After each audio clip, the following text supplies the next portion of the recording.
Welcome to the Flat Earth Debate Uncut and After Show. I'm your host Nathan Oakley, and if you are new to this channel, or you've not done so already, then be sure to subscribe, hit the bell notification icon and join button if you'd like to become a Nathan Oakley 1980 channel member and keep up to date with the Flat Earth Debate. If you'd like to support the channel, there is a super chat that runs alongside each of these shows while they premiere, and there's also a PayPal, Patreon and crypto link in the info box below this video. Also below this video you can get £50 for swapping your UK electricity supplier to Octopus Energy. I'm also going to shout out all of you who do support me on Patreon, so a massive shout out of thanks and appreciation to Philip Simon, who's a new patron, Will Brax, Melby Styles, Troy Shuker, Bose Nail, Joseph Pizarro, Samson, Maris, Mobile Max 777, Neo the One, Lost Cat FE, Rob W, Open Minded, Reese Pound, Del West Watson, Mike, Muted, Dick Earth Skeptic, NA Literalist, Maria Neelands, Unbelievable Productions, Blue Ridge Ranger, Rob H, The Real Gabster, Windrider, Liam Nedrick Jr., Abraham Mohammed, Naibai, Adrian Quintana, Skeptic 936, Life is Short, Fireball X, theflatearthchannel.com, Texas Mike, Edwin Johnson, Kirsten Smith, and David Wayne Foster. So another massive thank you to all of you for supporting me on Patreon. Now I'll hand over to whoever is in Google and Discord so you can enjoy their conversation while I set up for today's live show. I'll let you figure out who these are. Hello. Hello.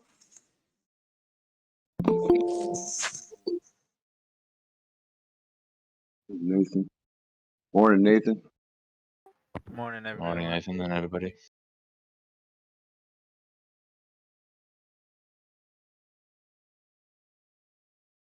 Morning, I'm just in the other room though. Hello 10th, hello Father of a Stolen Child, hello Neil, hello everyone in Discord, hello Richard. Go through the list. Hello, hello.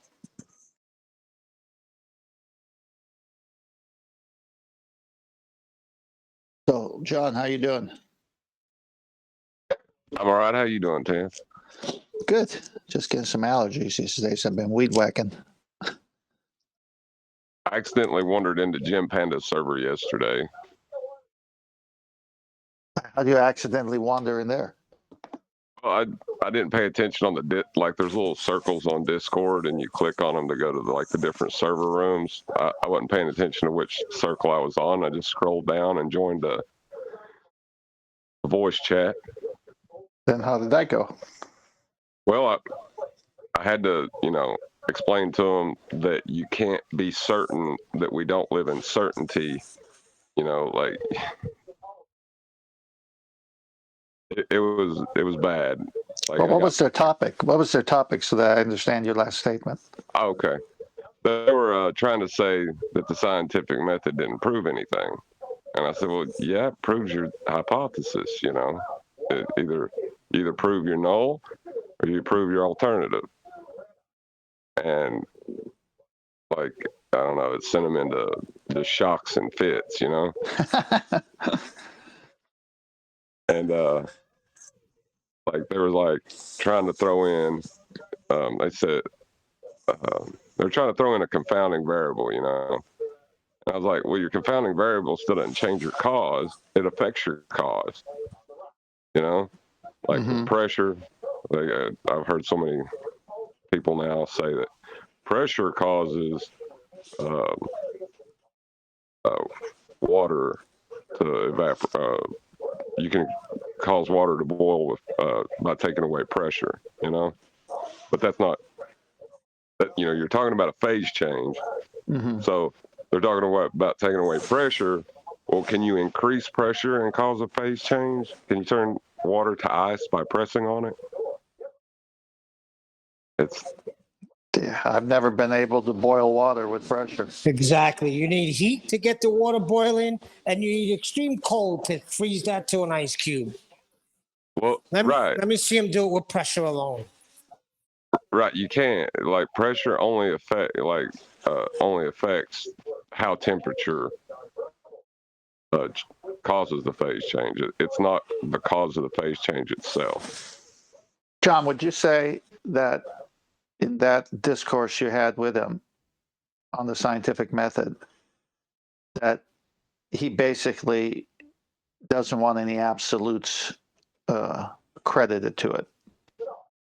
They said, absolutely, there are no absolutes. I love that contradiction. Yeah. And So, the so only why do thing you, they know is, oh, sorry. no, I was going to say, why do you think people who can't defend their Oh, globe want no absolutes in the vernacular? only Well, a if you, Sith deals in absolute. Hey, well, you, you got background noise, Neil. I was going to say, if you're going to reject reality and institute a model, you're going to have to, ignore reality. And Good that's how answer. you do it. That's a good That's how you do it. answer. So he needs to reject all reality. That means any type of device or logical argument or anything along those lines of absolutely something being objectively true, not subjectively. He needs to discard all that in order to have the elasticity of going way left of a topic or way right of a topic. He can't ever just say this is this and that's it, right?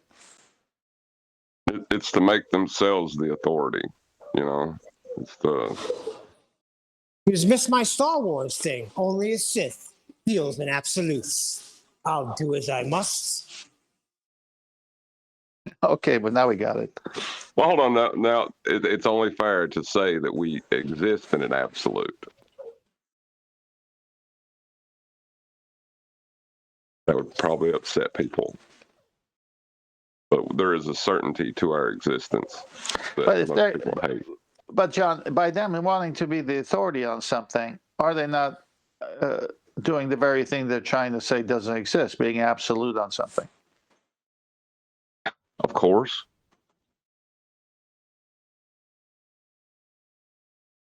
So he's absolutely sure there's no absolutes, right? Yeah, it's such a it's just a shell game with like your epistemology. You know what I mean? Well, I absolutely know people live and people die. I absolutely know that. There's no variance in that one. But he'd Well, argue that, right? the example I remember now the example they gave. They said, we'll start off by saying that there's these rocks over here, and when people stand near them too long, they die. And they're talking about uranium, And I was like, okay, that's your hypothesis. Okay, now what's your point? And he said, well, you figure out later that it's radiation. I said, well, do people still die when they stand next to those rocks? That's not the point.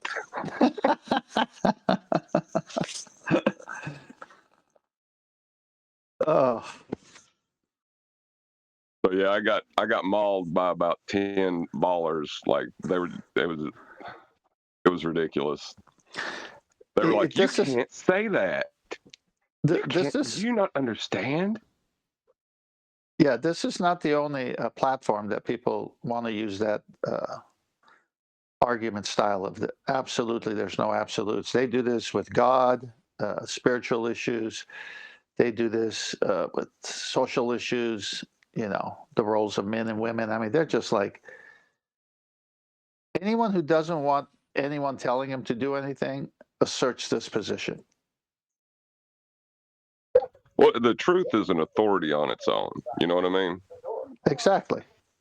And it's exclusive by its nature, because if it's truth and then it's truth. It's exclusive. It's not inclusive.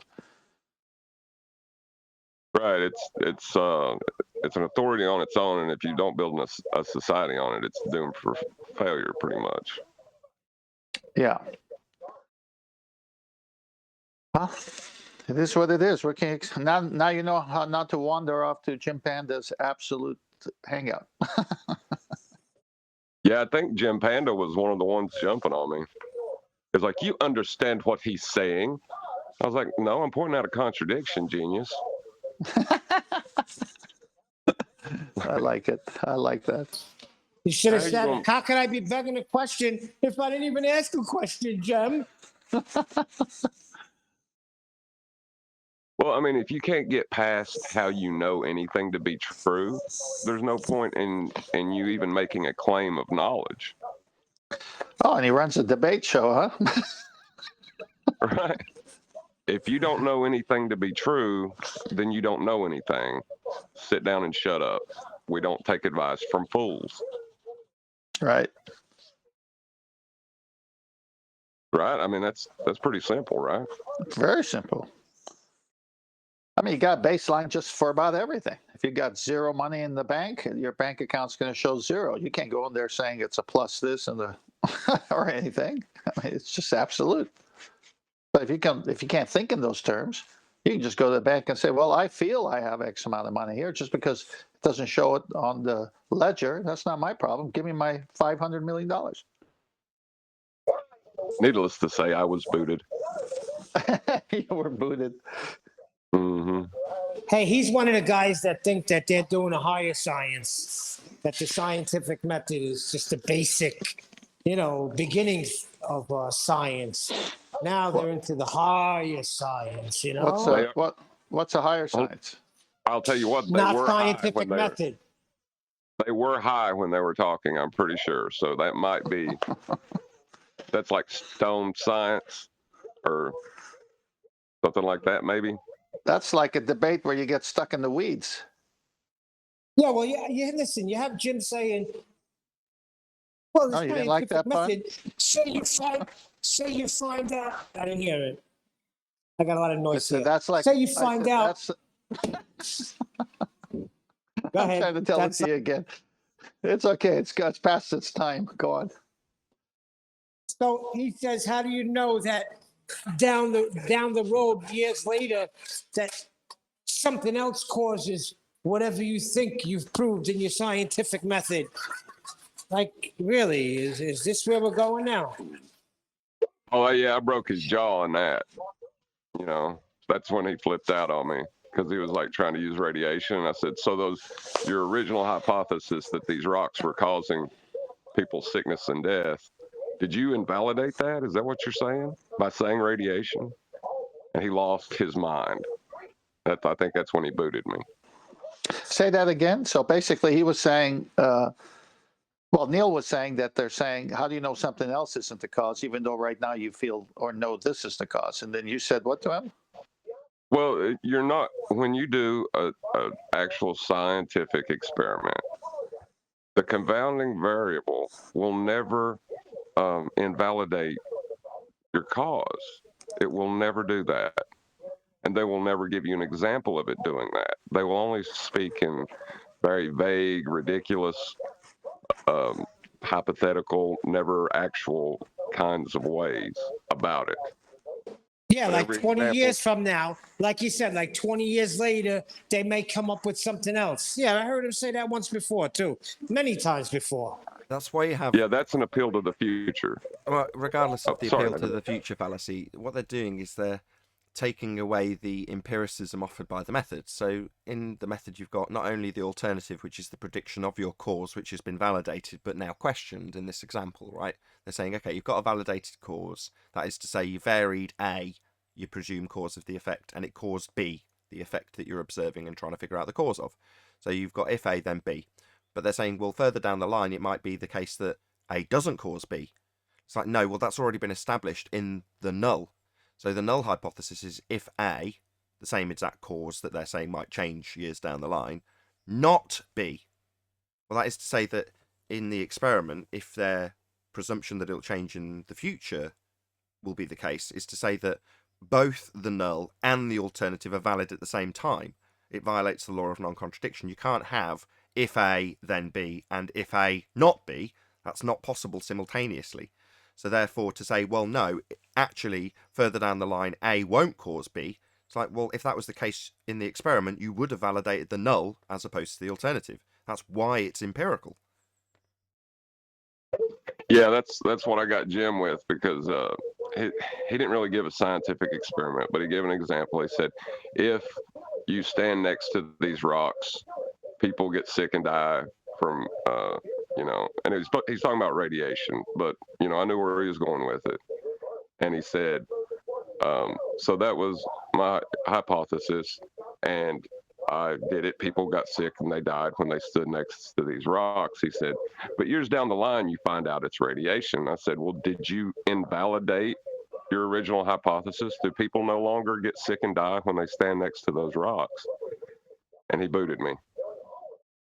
I love how when, The on other more shows, I hear him, they hate science. That's what it is. They're science haters. we They're get science kicked. deniers. We get kicked for making a valid argument within the framework of the scientific method and its empirical nature, and explaining that to a fundy will get you kicked. Here, if we don't allow them to beg the question 5 times, ignore our rebuttal and chant through us, and then kick them, we'll get high degrees of criticism.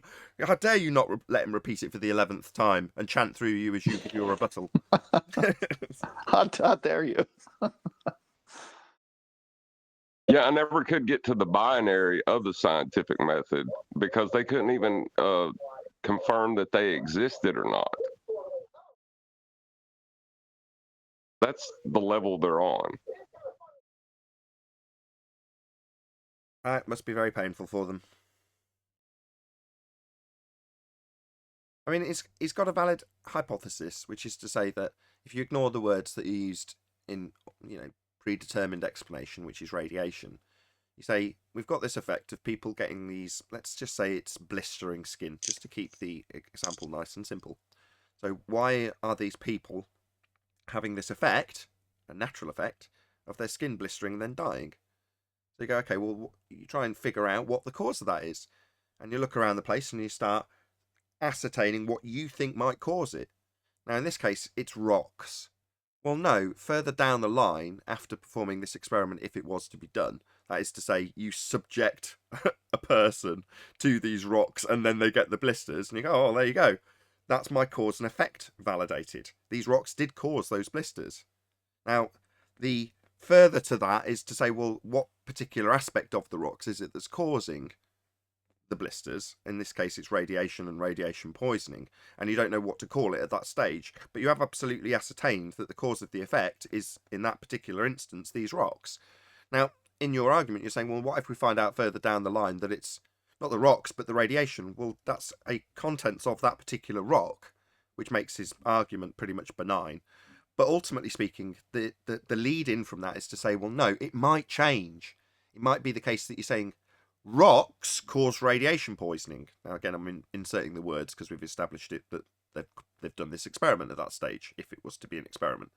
Well, if rocks, obviously it's not going to be just rocks, because not all rocks cause people's skin to blister. Yeah? So what is it about the rocks? What element, what is specifically about these rocks that makes that particular effect occur? Doesn't mean that you've invalidated your initial experiment.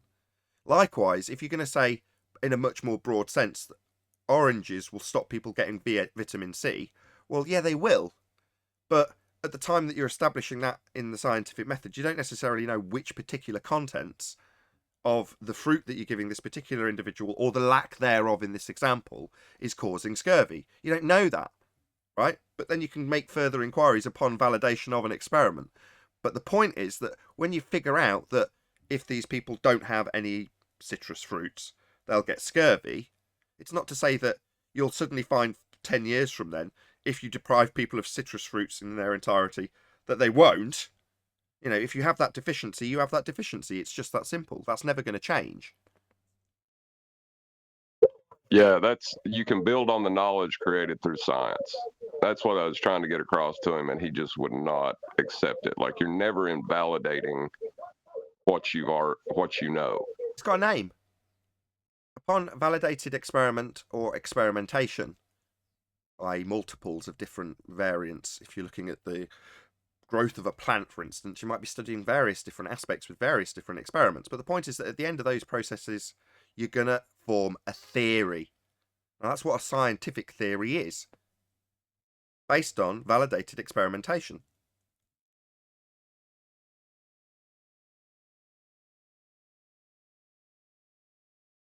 But this is a sign of a deeper problem, because he's basically said it. I'm absolutely sure there's no absolutes. Well, I think they're confusing how in the past theories that were based on mathematics have been falsified. You I know, mean, like their globe model. but how theories based on mathematics have been falsified by experimentation, I and mean, like the they're black trying swan. to judge. Well, that's not an experiment. That's just an No, observation. no, no. The mathematics 3959 observer height Right. horizon. Yeah. It's not there. But the invalidation of that mathematical concept, um, they thought was truth.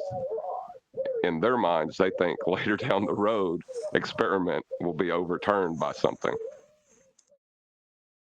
Yeah, because they've got a just so story in place of experimentation with empiricism attached. They don't have that in the first instance, and when what they don't have and think is science gets invalidated, they assume, well, all science can be invalidated further down the road. Well, no. If you follow the scientific method, you've followed an empirical method of establishing cause and effect. Even if you go through that process and don't get it right, don't validate your alternative, you will still prove something. Well, it's not that then. Not A, because you varied A and it didn't cause B. So it's not that. That's certain at the end of the experiment. Well, You're isn't that dealing where? with a guy, hold on, you're dealing with a guy who thinks that you have to ask a question to beg the question. Ugh. Not that he doesn't understand that his whole heliocentric belief is a begging the question. This guy's a moron. Begging the question is assuming your outcome. And it can be done very subtly. Like a couple of days ago with the guy who says the sun is going down. Oh, right. So it's immediately begging the question that the sun is a physical thing. It's going behind a physical sphere, edge horizon. There's a lot of things that I can describe in terms of their begging the question fallacy being employed when you say the sun goes down. Now, the person who's saying it at a base level doesn't even know they're begging the question. They probably don't even know what a begging the question fallacy is. But that's what they're doing when they assume that outcome in that statement. Well, when what's his name was, I don't know, was it Sensible or somebody like that said, at best, you've disproven the radius of the Earth, right? So Oh. they can, if it invalidates their globe, then they have to say that it's not absolute in any way because we want to hang on to our globe. So if it invalidates any part of their globe model arguments, they got to discount the empirical method for everything and say there are no absolutes. Because the minute they say there are absolutes, then the black swan slaps them across the face. Yeah, they're all pretty cornered at the moment. But, that's why I've been saying the things I've been saying in terms of us being in power now. We are on the end of the winning argument in every regard. And there's no sneaky back alley to keep the argument going, which is all they had prior to 2020. They could keep the arguments going. And therefore, if you've got the consensus view on your side, a confusing ending will be as good as a win if you've got the consensus on your side. Well, they don't have that anymore. They're not leaving here with wins ever. Yeah. Or even perceived wins.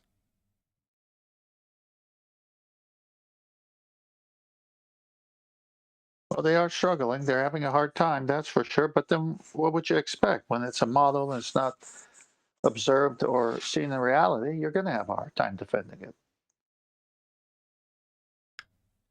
Yep. Well, it's not even really a model. It's a mathematical concept, if anything. I mean, they don't even have a model. Yeah, I know. But I say it in those terms because we know it's all in the maths. It's all in the calculations. They've never measured anything. What was a chocolate the other day said, with the apple comparison, in math, you can have negative numbers, but you can't do that in reality. With the apple example he gave. Well, when you deal with concepts in mathematics, it gets dangerous because have you ever heard the empty and full example? No, tell me. Okay, empty does not equal full, right? That's something we can agree on is observably true, right? But in mathematics, half empty and half full are the same thing. It's a matter of perception at that point. Well, if you use algebra, you can multiply both sides of your equation by 2 and come up with the answer that empty and full are the same thing. Is that why we have half and half for our coffee? Do you see what the point is It making? just Though? might be.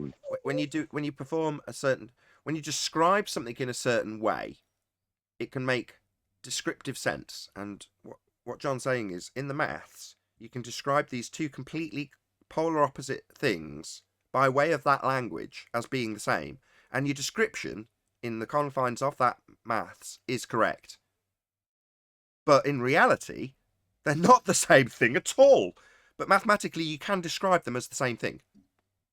But it's just a description, it's just language. It doesn't relate to reality. And when John's saying it's a mathematical model, it's like, yeah, you can describe it in all sorts of different ways because of it being in existence only in maths. But again, it doesn't translate into your Can you give an example of that, Nathan? example of what? The example I've just Of clarified.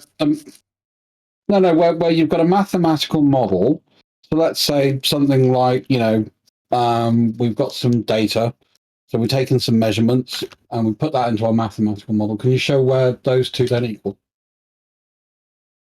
Sorry, you're asking me to give an example of a model that isn't real. No, I'm asking you to give an example of where this maths, where we have real world data that's been collected and we put it into a mathematical model, and the outcome of that doesn't work. It just did. Yeah, That's the what I apple. just clarified. That's what John just did. Literally that with a cup. And before that, we had an example with apples. There's just been 2 examples. Well, again, I wouldn't say that's a measurement in the real world. I'd say that's an abstraction. So apples don't exist in the real world, and we can't give each other 3 Yeah, they do. apples and receive 2 or 3 apples back. You can't do that in the real world. They don't represent reality. No, in maths, But if I go and why take, am I getting sorry, talked go on. through? Are you immediately triggered by this? The fact that you've asked me to give an No, example? not at all. I was trying to get a Shut up then. response. I Why thought are you you broke. talking I through me? realised I was seem to over be talking through you. me, chanting I then immediately. apologised for I love that how you guys and chant asked you to immediately. carry on. Immediately start chanting through me, I see. So I'll point out the benign nature of your question, given that you're asking me for an example when I'm clarifying the 2 examples that have just come your way. And upon doing so, you've said, well, no, I don't think that represents something that can translate into reality. And now you're talking through me again. Just calm down, my friend. It doesn't matter that you've piped up and asked a stupid question. Absolutely calm, Nathan. I Well, don't then know why stop you think I'm talking through not. me. You keep talking through me while I'm taking apart your nonsense question about me giving an example Well, when I'm no, clarifying. because you're not And actually there you giving go again. any chance for Completely anybody to respond. You're just Completely triggered monologuing. Fundy with his stupid question that's already had 2 examples that he's not Let me know acknowledged. when I can respond And yet without I'm you still insulting yet me. to Wait get to till the end he's of my finished example that does talking. translate into reality. Apples, right? Do you want to tell me that that doesn't translate into apple? Negative 2 apples being given to somebody. That's an example you've just had. Can you show me a real world measurement of -2 apples, please? You can't. That's the point. Doesn't work in the That was real the point of world, my does it now, question, Fundy? Wait, maybe So talk well through done. me So again. quickly, When I I'm start responding talking, now. you You're not start talking to talking, me. right, scumbag? So- Yeah, I know how triggered you are. There's no need for it. I'm not Yeah, that's a triggered real at all, world Nathan. I example don't know that why you doesn't do work. this. So you're Sorry, that desperate. you're going to get kicked out, Vlad. So I'm just going to respond to that. So what I was No, trying I to was respond with. responding because I teabagged you, and then you decided that the humiliating truth that it doesn't translate into reality. You've asked me how it doesn't translate into reality, which is your question to me, making you seem like a complete clown. Well, you haven't answered my question. No, you addressed answered it for me. You said that the apples example doesn't translate into reality. for you. That's you answering it for me. Would it help you if I restated it, Nathan? Help me? You think I need help? No, I don't need any help, my friend. You're humiliating yourself when you tell me that that doesn't translate into reality, precisely the point you queried. Well, I'm trying to restate my question to show where you... I know, you tried to restate your question and it's already been pulled apart twice. No concession, no acknowledgement, just a lot of you talking through me, telling me that you're not triggered. As I point out, the apples can definitely be compared to in reality. And in the model of minus apples, it doesn't work in reality. You then told me that doesn't work in reality, the very point you're challenging, you clown. Apples is not a real world measurement. Yeah, that's our point. Into a Yeah, that's our point now, isn't it? -2 apples, not real world, but exists in maths. That's our point. Can you give me that example? That's our point. You're making our point for us. You've challenged me on it, you complete clown. You done? Embarrassing yourself? Somebody I'm waiting for explain an it answer to to my him. question. I answered your question with apples. You just No, didn't acknowledge you it. didn't. Can you show me a real world measurement of -2 apples, Nathan? You can't. That's the point. That's the point. Exactly. That's my. Exactly. Our point that you said, give me an example where you can show me it not working in reality, but working in a model. Well, the model of this apple works in maths, but not in reality. That's our point you're challenging, Clown Show. No, it's not. That's. Oh, it's not? So you asked me to give an example where it doesn't work beyond the maths. Repeat my question to me. Suck my balls for me. Do you have? Do you want to suck my balls? I've just teabagged you.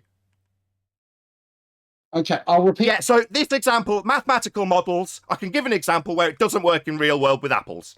That's what you asked me to prove doesn't work, and it definitely does work. My example that was given to you by two people in maths, not in reality. That's what you asked for. That's what you've got.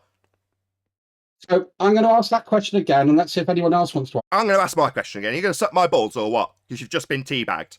You asked us, presumably because you think maths is reality, to give an example where it doesn't work in real world. We gave you an example, you haven't conceded, and you're going to rephrase your question? Have another bash? No, it's the same question I've answered. Oh, right, you're going to circle jerk us with the exact same question? Yeah, we've already answered it, though. You just didn't acknowledge the answers.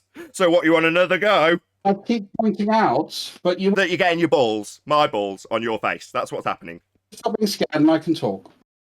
Sorry, you're going to suck my balls. You asked me, presumably because you think maths is reality, to give an example where it doesn't work in real world but does work in maths. We gave you that, and then you challenged me based on the fact that it doesn't work in reality, the very thing you challenged me on. You complete clown. Because you haven't answered my question, I'll repeat. I have, and then I've teabagged you, and you just haven't acknowledged it. Telling me I haven't answered your question when I pointed out that we've got two examples of the thing you're asking for is me answering. You not acknowledging it doesn't mean I haven't answered you, you complete clown. No, because you're not addressing... No, yeah, I have definitely answered you. I gave you two examples. We were discussing them. I was summarising them when you asked me to give an example of the thing I was summarising. Talk over me again. Okay, cool. So can I actually ask this Did question? you suck my balls? You've been teabagged, mate. What, you want to circle jerk us again? No, mate. You can suffer my nuts. As I point out that we answered you. Yeah, maths isn't reality. So the question I asked for the audience was, Can you give me an example of where maths doesn't work beyond the model in reality? And we answered. This is enjoying this fair interchange. What, me smothering you in my nuts? Is that unfair? Yeah, I heard that a lot. Someone comes in and says, show me where maths doesn't work in reality. Show me where a model doesn't translate into reality. We take measurements, we put them in the model. Now show me an example of where it doesn't work in reality. But apparently me listening to that horseshit that was then debunked with a couple of apples isn't me giving you a fair crack. Suck my balls, fundy fuckwit. Measurement. Sorry, you're going to chant through me now, are you? Revert to type, chant through me, while I point out your question that I'm reciting in full, and how I've debunked it, and how you're just going to say, nah, I'm going to repeat the question because you haven't answered. Go on, chant. Good dog. Chant for us. Amuse us, Fundy.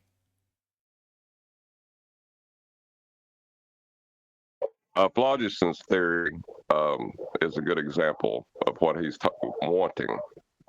It was a model that was created to explain how fire worked, in the 1700s. So it was a mathematical model that wasn't reality. Or apples. Or this half glass of water. Did that take real world measurements? Because that's what I was after. Yeah, real world measurement of half a cup of water. Real world measurements of 3 apples. Yeah, definitely real world, yeah. Okay, sorry, I can't cut a sentence out without... Sorry, you asked me a question and then carried on talking through the answer and then moaned about how you're not getting a chance to speak. You've also claimed that you're not getting a fair crack of the whip when I can pretty much verbatim repeat your exact question to me back, and the assumptions that the question was framed under, and how you'd had 2 examples that answered your question before you even answered it. You've had all of that, but all you're doing is chanting through me. It's very amusing, though. Fundies, man. So, where's a real-world measurement of -2 apples, Nathan?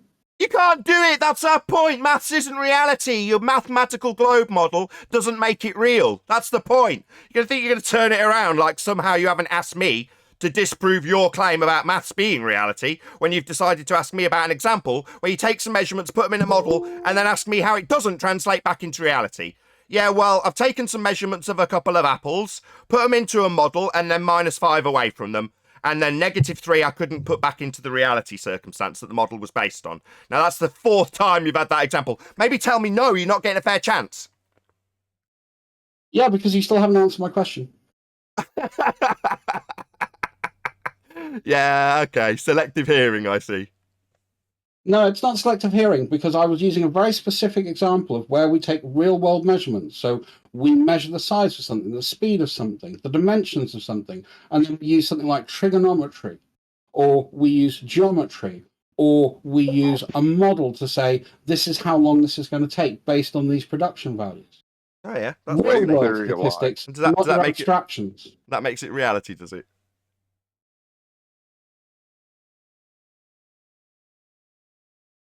You gone silent. So you haven't. No, I'm waiting for your example. I asked you if that made the model that you're describing reality, and you didn't answer. So is it No, just it's a model. one-way street Well, where... models are real in itself, so it's part of our conceptual reality. If you're saying if it's a tangible object in reality, I probably wouldn't say that. Who cares? But yeah, let I me understand the let me difference address you between. here for a minute. If I have in math first, okay, then we'll go to reality. Mhm. If I have 2 apples and you -5, you get -3 in math. In the real world, Yes. if I have 2 apples, can you take away 5 from me in reality? What, the same example is had 5 times? So Well, I'm just can trying to help I them out respond to that question, Nathan? So I really would like to. Go on. You okay if I respond? Go on. Thank you. So yeah, so that is a great example, and that's like accountancy, where I can show that I'm in debt of 3 apples. I have a negative value of 3 apples, so I owe 3 apples. So I'm not going to have positive What did I apples until tell I you repay that 3 debt months back. ago? They The pulled same this way shit, as they owe. in an accounts book, Accounting- I might have a accountancy- deficit.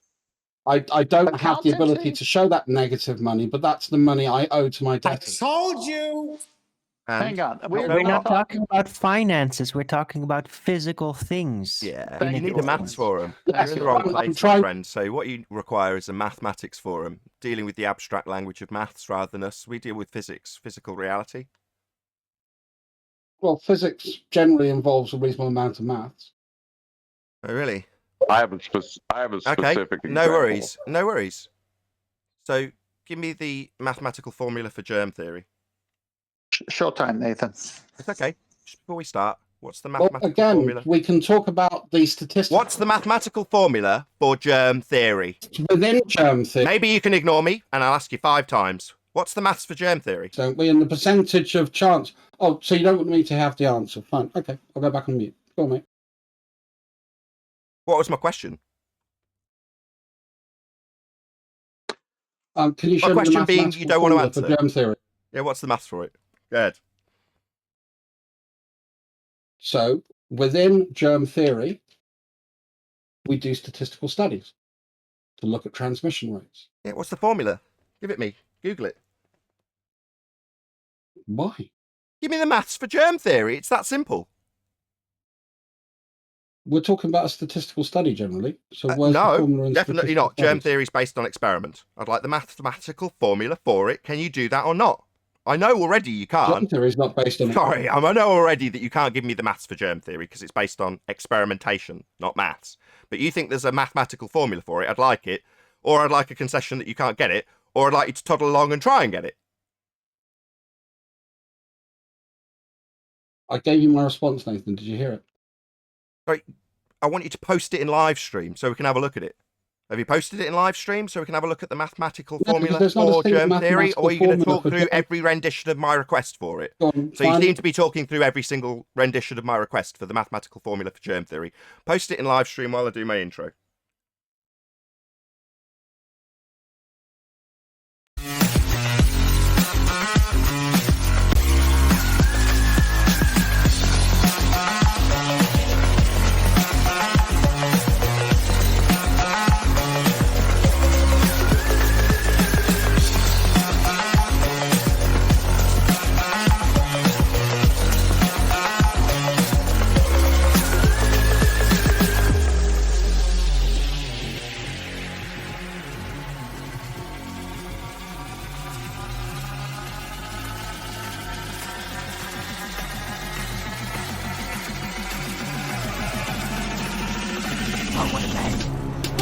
Welcome to the Flat Earth Debate Live. I'm your host, Nathan Oakley, and if you are new to this channel, or you've not done so already, then be sure to subscribe, hit the bell notification icon and join button if you'd like to become a Nathan Oakley 1980 channel member and keep up to date with the Flat Earth Debate. If you would like to support the channel, there is a super chat that runs alongside each of these shows while they are live. There's also a PayPal, Patreon and crypto link in the info box below the video.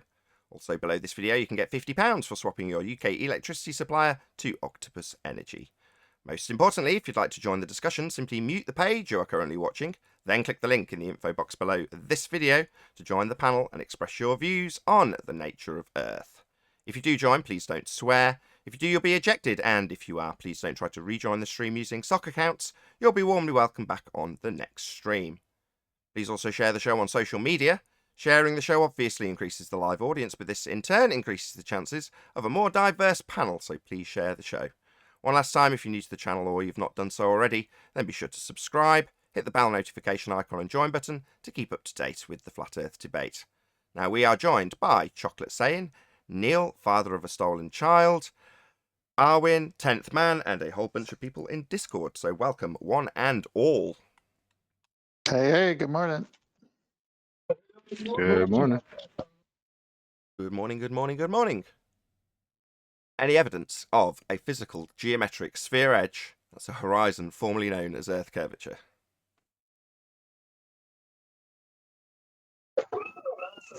Well, if you ignore real-world measurements, you can reify the horizon into a physical position and claim that it's a tangent point.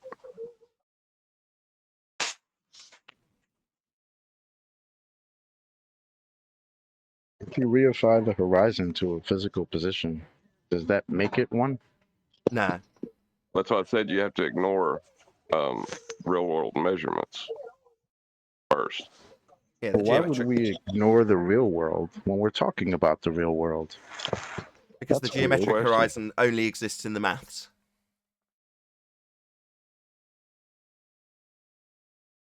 It must be real then.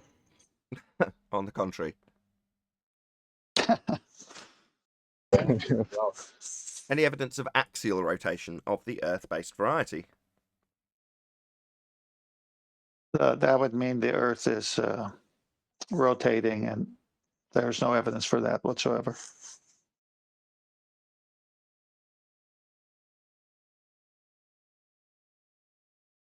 Any more for any more? Maybe tell me my reference frames are ruined. Is there a radial value for Earth? Say again? Say again, John? I said, is there a radial value for Earth? I thought the horizon was apparent. Yeah, all horizons are apparent, but their horizon needs to be apparent and geometric. And it's not. It's not a physical location to block boats and buildings anymore. According to them, it's refracted. Therefore, no tangent point can be acquired from it. Therefore, their geometry fails. So no radial value then. No. Also debunking all celestial distances. Any evidence of the distance to the sun? None whatsoever. I was just gonna say, how is even saying it's refracted even an argument, since now all of a sudden everything is always refracted, always, every time, everywhere, because there's an atmosphere everywhere, and apparently everything refracts because we have an atmosphere. So why is that even a response to anything? Oh, it's refracted. Really? I mean, Well, chocolate in the celestial navigation, when it's directly above you at 90 degrees, it's not refracted. There's zero refraction. And then as you study at the point where they don't use the sextant because of refraction, that's at 15 degrees, at the most 20 degrees, but usually 15 degrees to zero because of the thickness of the atmosphere. Again, that goes with our looking at the deck and everything being squished and all the particulates in the air and the water moisture in the air, blah, blah, blah. So even in their navigation, when it's directly over your head, there's zero refraction. So they can't say everything is refracted because it's got a GP, geographical position, over a certain spot on the Earth, and that's used for precise navigation. And then as you veer from that towards the area where you can't use the sextant with good results, the difference of refraction is so small from the zenith to that point, that it's a couple of miles, 3 miles that you have to adjust for. So it's bogus to begin with. So how do you tell when you're looking straight up 90 degrees that it's less refracted than looking straight out?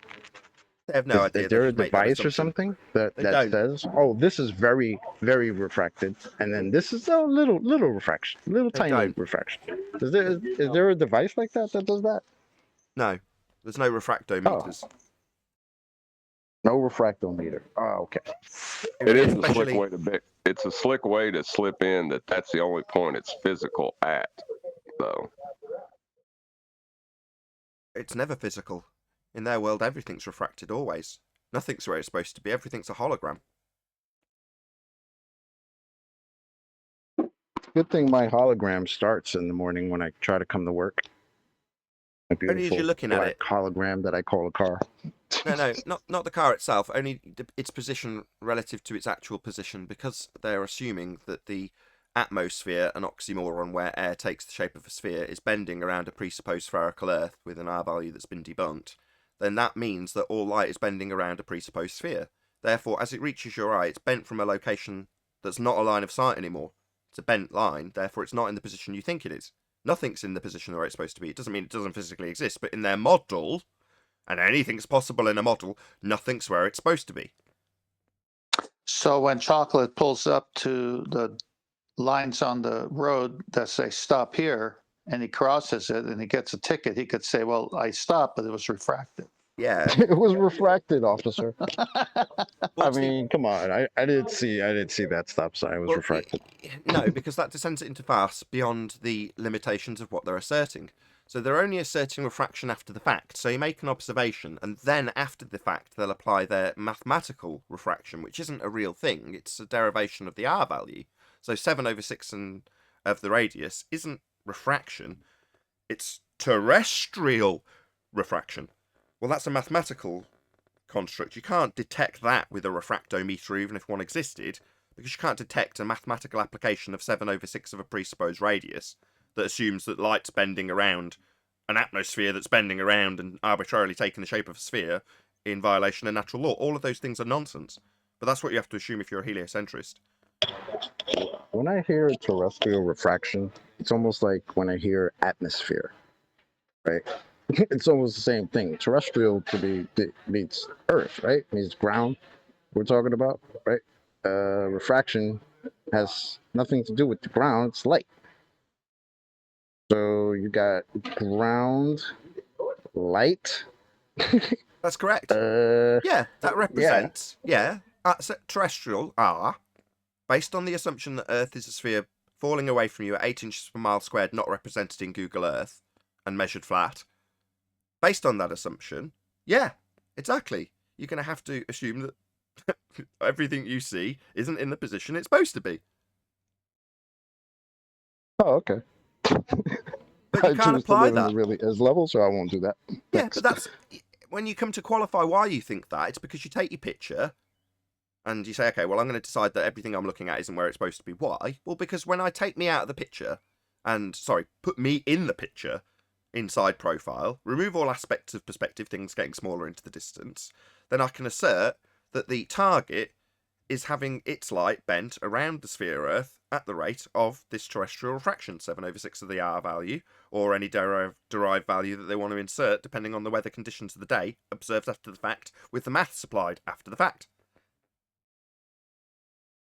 Well, that's a huge problem for orbital mechanics, like with their supposed satellites, isn't it? I mean, don't they use the radius value in that? Yeah. Orbits is just a begging the question fallacy. To assume that things are falling around at the rate that you've presupposed the Earth is shaped with, that's the R value, is to merely assume that you've got things falling around a presupposed spherical Earth.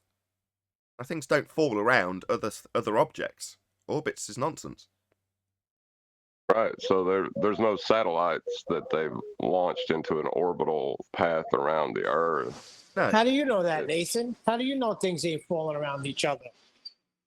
Show it happening. The only example they give you are what the lights in the sky do, and they want to infer that because the lights in the sky appear to have their description of orbits then therefore we are also a spherical.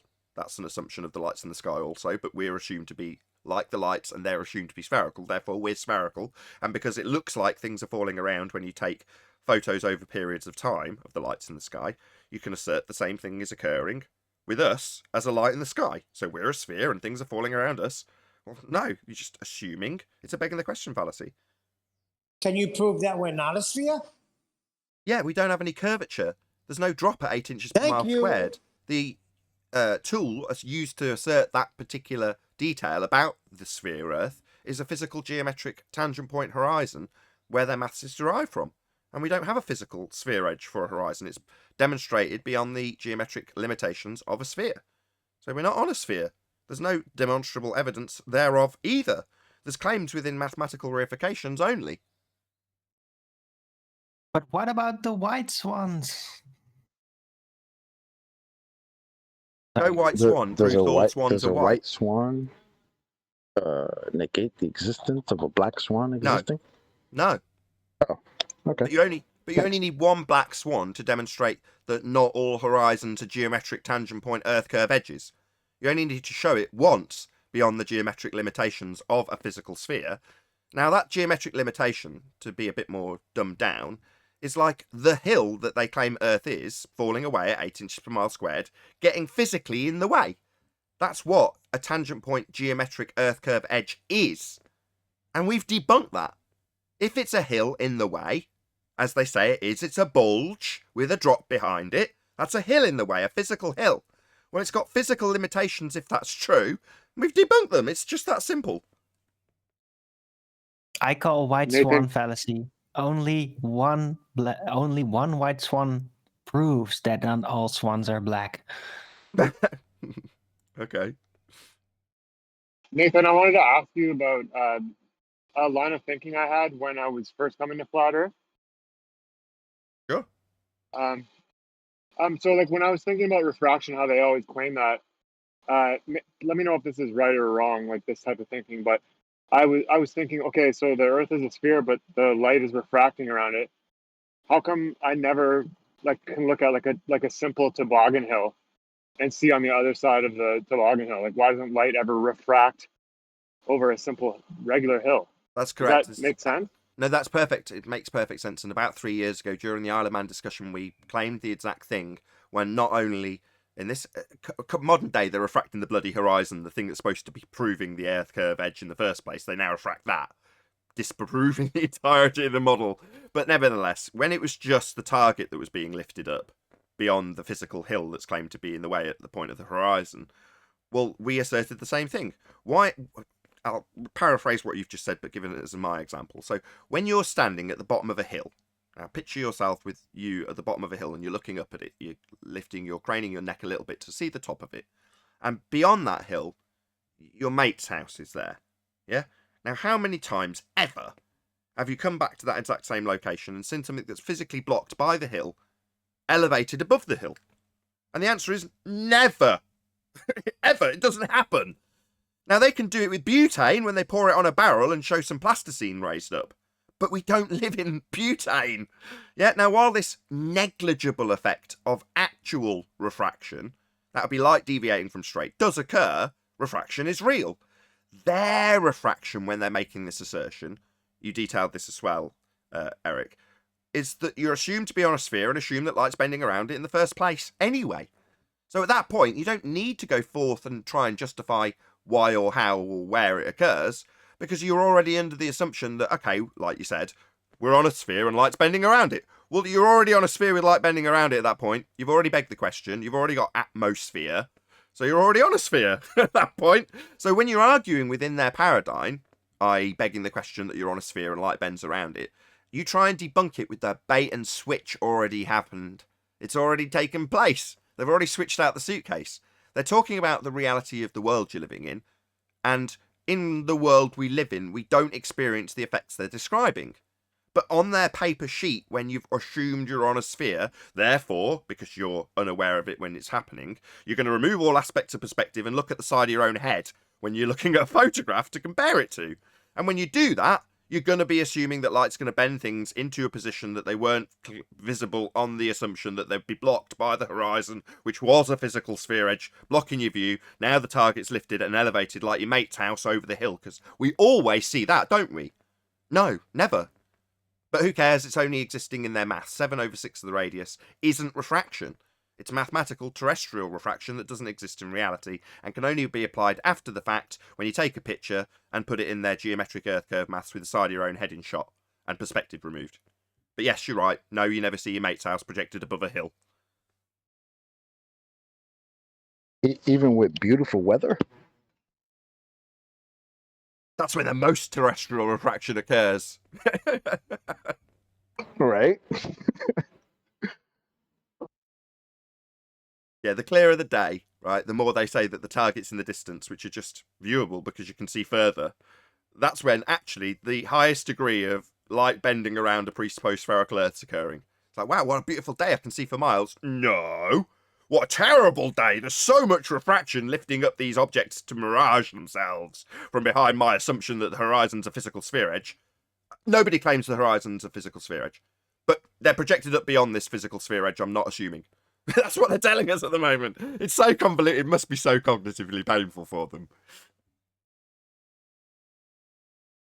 You know, I had a guy on 24/7 actually tell me, because we went down the route, and I asked him, so you're telling me if the atmosphere were to completely disappear right now, we're talking about the black swan. So atmosphere, take it completely away right now. And all of a sudden that geometric horizon, or that horizon we see, will appear at 1.2 miles away. We'll see less because you removed the atmosphere. And he said yes. Yeah, Fantasyland. What do you even say to that? That's insanity. Any scientific evidence of gravity? Science is painful. So you still, rather you not still talk don't about understand that the black swan is looming then, Nathan? You still don't understand that? It's due to refraction. So the horizon's refracted, therefore not a geometric tangent point anymore. Bye-bye globe model. That's correct, yeah. So bye-bye globe model. It's just a refracted... So bye-bye globe model as I immediately get fundy muted. That's right. Your model's got a geometric tangent point, though. Why is a refracted physical object ceasing to be a physical object? A refracted physical object? What the fuck's that? Well, when you look yourself, okay, 10th man, whatever his idiot is talking, when you look yourself in the mirror, do you think just because it's reflected, it ceases to show you a physical object? Similarly, when something's refracted, just like your glasses do, does it cease to be a physical object? No, of course not, you idiots. No, it just ceases to be a tangent point, capable of derivation of R values. No, it is a tangent point. It's just... Tangent point's a straight line to this horizon, and if it's refracted, refracted means deviated from straight, so it's absolutely not a tangent if it's refracted. It is a tangent point, meets the... Sorry, a tangent point? So a point that a straight line's going to be drawn to it, but not the straight line that we're going to be using for the geometry to derive R? We can use a curved line. Is a curved line a tangent? Curved line. How do my balls taste? So bad. We can use a curved line? Why? Because the line to the horizon, if claimed to be refracted in defense of the black swan, isn't a tangent anymore. Yeah, that means you can't do your earth curve geometry, which requires a tangent, and you're going to say, well, it's a tangent point, meaning other straight lines can be drawn to it, other than the one that we're looking at it with, which is curved, and the one that Al-Biruni's going to use to derive R, and can't because it's a bent line and therefore not a tangent. That's where the argument dies. The curved lines are... Chanting through me, I see, not listening. I wonder why it's so painful to listen to my responses, Rumpus. With a curved line. I wonder why it's so painful to listen to my rebuttals. Well, no, you interrupt us because you interrupted. I interrupted? Did I interrupt? Troll. Did I interrupt? Did I interrupt? Then Did I interrupt telling you that the tangent point horizon means it's got a straight line to it? And your current claim is that it's refracted, therefore no longer capable of having a straight line drawn to it. Well, that's the end of the globe Earth geometry, which absolutely asserts there's a tangent point horizon. And you haven't got one anymore. But you're going to fundy mute me. That's fine. In the middle of my That's sentence, fine. You I can can't fundy hear you, mute my can I? rebuttals because you're scared of me. Try and not be scared of my rebuttals. If it's refracted, it's not a tangent point, Rumpus. How about taking turns? How about you suck my balls? If it's refracted, that means there's a curved line deviating from straight line to the horizon, then it's not a tangent, and your model requires it to be. You can, and you've seen the You're a stuttering fuckwit. I know that much. You seem to be stammering and stuttering. How times change. You're now scared of me. in the surface at a tangent. Your own video contradicted your position and showed a curved line meeting the Earth's surface at a tangent. Well done. And is that curved line the line of sight to the geometric horizon? No, it's the line of sight. No! Well, that needs to be a tangent for Al-Biruni's R measurement. The geometric horizon. Oh, you're going to ignore me and talk about the geometric horizon we haven't got? We haven't got one. Wait, which is it today? You see the apparent horizon. Sorry, the geometric horizon you're about to talk about, we haven't got. About to make. You're ignoring my rebuttal. Why are you so scared of my rebuttal? No, I'm about to reply to that, but you're not letting me answer. You said the geometric horizon. We haven't got one. You interrupt me again. Forward. Yeah, you're scared of me. We haven't got a geometric horizon. Maybe respond to my rebuttal. Can't cope with someone actually. Tell me I can't cope. You haven't got a geometric horizon. That's the third time I've said the rebuttal, and you're scared of it. You can't. You claim this is a debating channel, but so he goes on to talking about how it's not a debating channel 4 times. You haven't got a geometric horizon. The apparent horizon. Geometric horizon you haven't got, and that's required in your geometric model. That's the end of Earth curve geometry. Because according to Rumpus, he's just told me, refraction debunks the black swan. Therefore, the line of sight to the horizon's bent, not a tangent anymore. Now he's saying, well, the geometric horizon, you haven't got it anymore. That's where we're at, and he's scared of me. They're very close to one another. So we haven't got one. There's no 2 horizons. Very close to each other. We only have 1 horizon. Try and not Rumpus my rebuttal. I know you're scared. You said they're very close. Now I'm going to respond if you're not terrified of me. You want to listen to my rebuttal, or are you terrified of me? Another. Terrified of me? They're very close. Yeah, I'm happy to take turns, Nathan, but the moment you're in... Oh, yeah? Well, you've told me they're very close. That means 2 horizons. No, they're not. We've only got 1. About that. If you want to take turns... Scared of my rebuttal? Discussing how we're not going to take turns? I am repeating for the 4th time. 2nd time I've had to do this. We've got a rebuttal from you. They're very close together. They... open brackets, 2 horizons, geometric and apparent, end brackets, are very close together. I understand and have heard what you have said, and am now going to refute that. Now, you don't have to listen. I know you're scared of me. I'm happy to listen, Excellent. But I can't do that Excellent. in the middle of See how you get on. We only have 1 horizon, and the horizon in your geometric, begging the question, proof of nothing, Earth curve calculator, is a tangent point. Now that is your geometric horizon. The horizon we see is not a geometric horizon because according to you, the line of sight to it is bent, therefore not a tangent, therefore not a geometric horizon. Now you may respond. Radius. Oh, did you talk through every word of it? Discord server, did he talk through every word of my rebuttal? Was he scared of it? By using the apparent horizon. Sorry, because Discord it's so... server, did he talk through every word of my rebuttal? They can't hear you, Nathan. Did he talk through every word of my rebuttal, Discord server? Yes, he did. What a coward. So here we go. So I haven't yet to finish a sentence, Nathan. I was in the middle of my rebuttal and I just confirmed with my Discord server that you were so scared of me, you had to fundy mute it and censor it. Because I'm censoring him, end quote, the rebuttal from Rumpus. Right, Rumpus? You got to censor my rebuttal? I'll say it again. See how terrified he is. See how long he has to refute it by rumpusing it. I can't hear your rebuttal if you do that while I'm in mid-sentence. You said you're happy to take turns. I heard your rebuttal. You said they're very close together. Now I'm giving mine. I'll give it again. See how long you fundy mute it for. So we only have 1 horizon, and the horizon in your geometric, begging the question, proof of nothing, perspective hijacking Earth curve calculator is a tangent point geometric Earth curve edge horizon. In reality, we don't have a geometric horizon. That is not what we see. Therefore, your statement that they are very close together is nonsense because we only have 1 horizon. Yours is geometric. We don't see that. Therefore, we've debunked Earth curve geometry. For someone like Al-Biruni, is very close to the apparent horizon. Sorry, we've only got one horizon. You seem to have fundy muted my rebuttal for the third time. Is it going to be 4 times for this response as well, with you fundy muting and censoring it because you're scared? I think it will be, but I don't mind repeating it again for the third time. They're not close together because one doesn't exist. We've only got one horizon. The horizon in your begging the question, proof of nothing, perspective hijacking Earth curve calculator is geometric and has a straight line to it. The horizon in reality is not a geometric tangent point, and we only have one. How do It's you know close that? to the geometric. Well, we know that it's close to the geometric horizon. See if he's listening to because me. the refraction is small. See, he's just reasserting his claim through Yeah, me. but So he's how does saying, he- I know how does it's he- close to it. So he's still asserting that there's 2 horizons. It's close to it means he's saying there's 2 of them. While I'm trying to fight off both G Plus and Discord, who are trying to shut Rumpus up because they can't hear the rebuttal, and that's why he's doing it. So I've made the rebuttal 3 times. I'll try and make it a 4th time, and I can guarantee that at the end of that process, Rumpus will be telling Discord only that they're very close together because he's ignored my rebuttal, because he's scared of me. That's how the tables turn when you're a winner on Flat Earth debate. The Flat Earth side's winning. He won't listen to the rebuttal that we only have one horizon.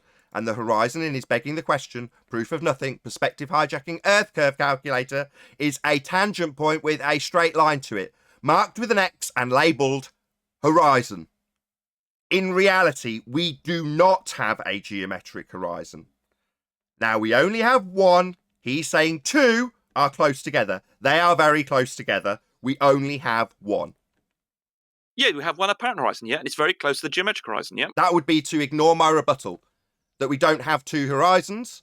The horizon in your begging the question, proof of nothing, perspective hijacking Earth curve calculator is a tangent point horizon marked with an X labelled horizon having a straight line to it, and you came in to tell us that the response to the black swan is the line to the horizon is refracted, therefore no longer a tangent point, no longer a straight line to your point in your maths marked as horizon and called Earth curve.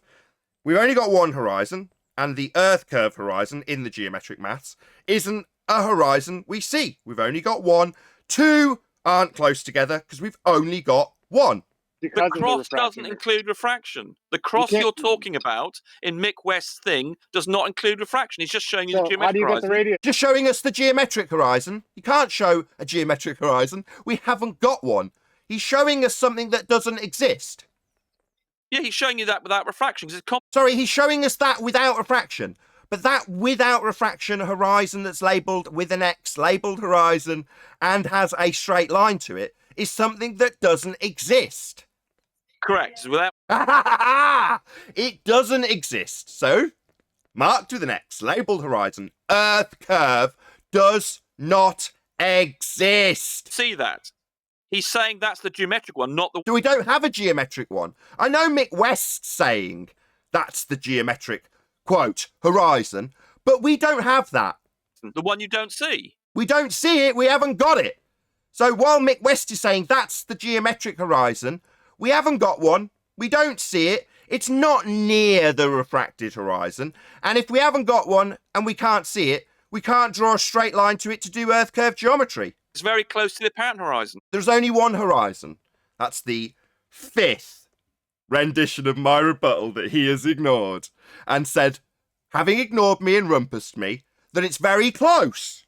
What's very close? Being very vague with your description, so I'll clarify. It being very close. Translation. The geometric horizon that we don't see and doesn't exist is very close to the apparent horizon that we do see. No, that isn't true, because a horizon that doesn't exist isn't very close to one that is in existence. That makes no sense. You can't be very close to something if you don't exist. It's much more accurate than the one that you'd get from, say, a black swan type Okay, what environment was where you his get refraction? 5 feet. What was Albert's Sorry? refraction? Eric, are you What was just Albert- debating with Rumpus while he ignores every word I say? He got up very high on a mountain to minimise the refraction, whereas the black swan is But taking the only a few horizon, feet. the horizon still has all the refraction on it, so he's aiming down. So there's still all the refraction down there. No, there's much less refraction when you come from high up than this when you're low down. Sorry, less refraction doesn't alter the fact that any refraction, which there is always refraction in your begging the question proof of nothing perspective hijacking Earth curve calculator at the rate of terrestrial refraction 7/6 of the radius.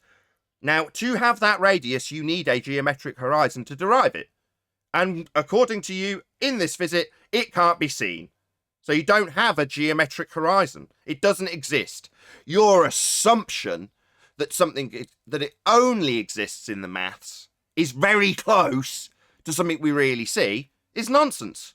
It's not going to be very close to it. We don't see it. Little when you're at the top of a mountain. He's ignoring me. And He's looking ignoring down. every word I Refraction say. has the That's the radius end of value in Rumpus's it. time. He stopped listening to me, and Eric's placating him by debating with him, so he doesn't have to answer me. He's just debating with Eric. Thanks, Eric. It's hard enough trying to keep control with you not biting on what he's trying to do. He's trying to cause chaos, and you've bitten on that. Well, now he can piss off. He's not listening to a word I say. 5 renditions of my response to his assertion that it's very close, very vague. It's very close. Geometric horizon that doesn't exist is very close to the apparent horizon. That's what he's saying. No. No, I'm not going to give you 6 attempts while you rile up the Discord server to try and attempt to debate you also at the same exact time that you ignore 6 renditions of my rebuttal, which I'll repeat again now. We only have one horizon. The horizon in the geometric, begging the question, proof of nothing Earth curve calculator is a tangent point horizon marked with an X and labelled horizon. That horizon doesn't exist and is therefore not very close to the one that we do see. I have debunked his argument. Ignoring it 6 times and riling up the Discord server isn't going to change my demolishment of your claim that something that doesn't exist is something that is close to the apparent horizon. Now, that's also redundant, not that I'll ever get to actually pull apart his nonsense claims without constant interruption from him, while he reasserts the same thing over and over again. It's very close. Vague as all fuck. No, it's not. It doesn't exist. You can't be close to something if it doesn't exist. Unicorns aren't very close to horses. They don't exist. Hi. Well, there's nothing new in Rumpus's technique. He still does what he always does. What, ignore any Insane. rebuttal Well, and claim it hasn't been answered so he can reassert the exact same thing? We've only got one horizon. No, they're very close together, the 2 horizons that I'm vague enough to not detail. They're very close together. They, 2, plural, horizons are very close together. We've only got one horizon. Ignored 6 times. If you can't see one of them, how do you know what's close or not close? You've never seen it. Chocolate saying, if you can't see it, it's not a horizon.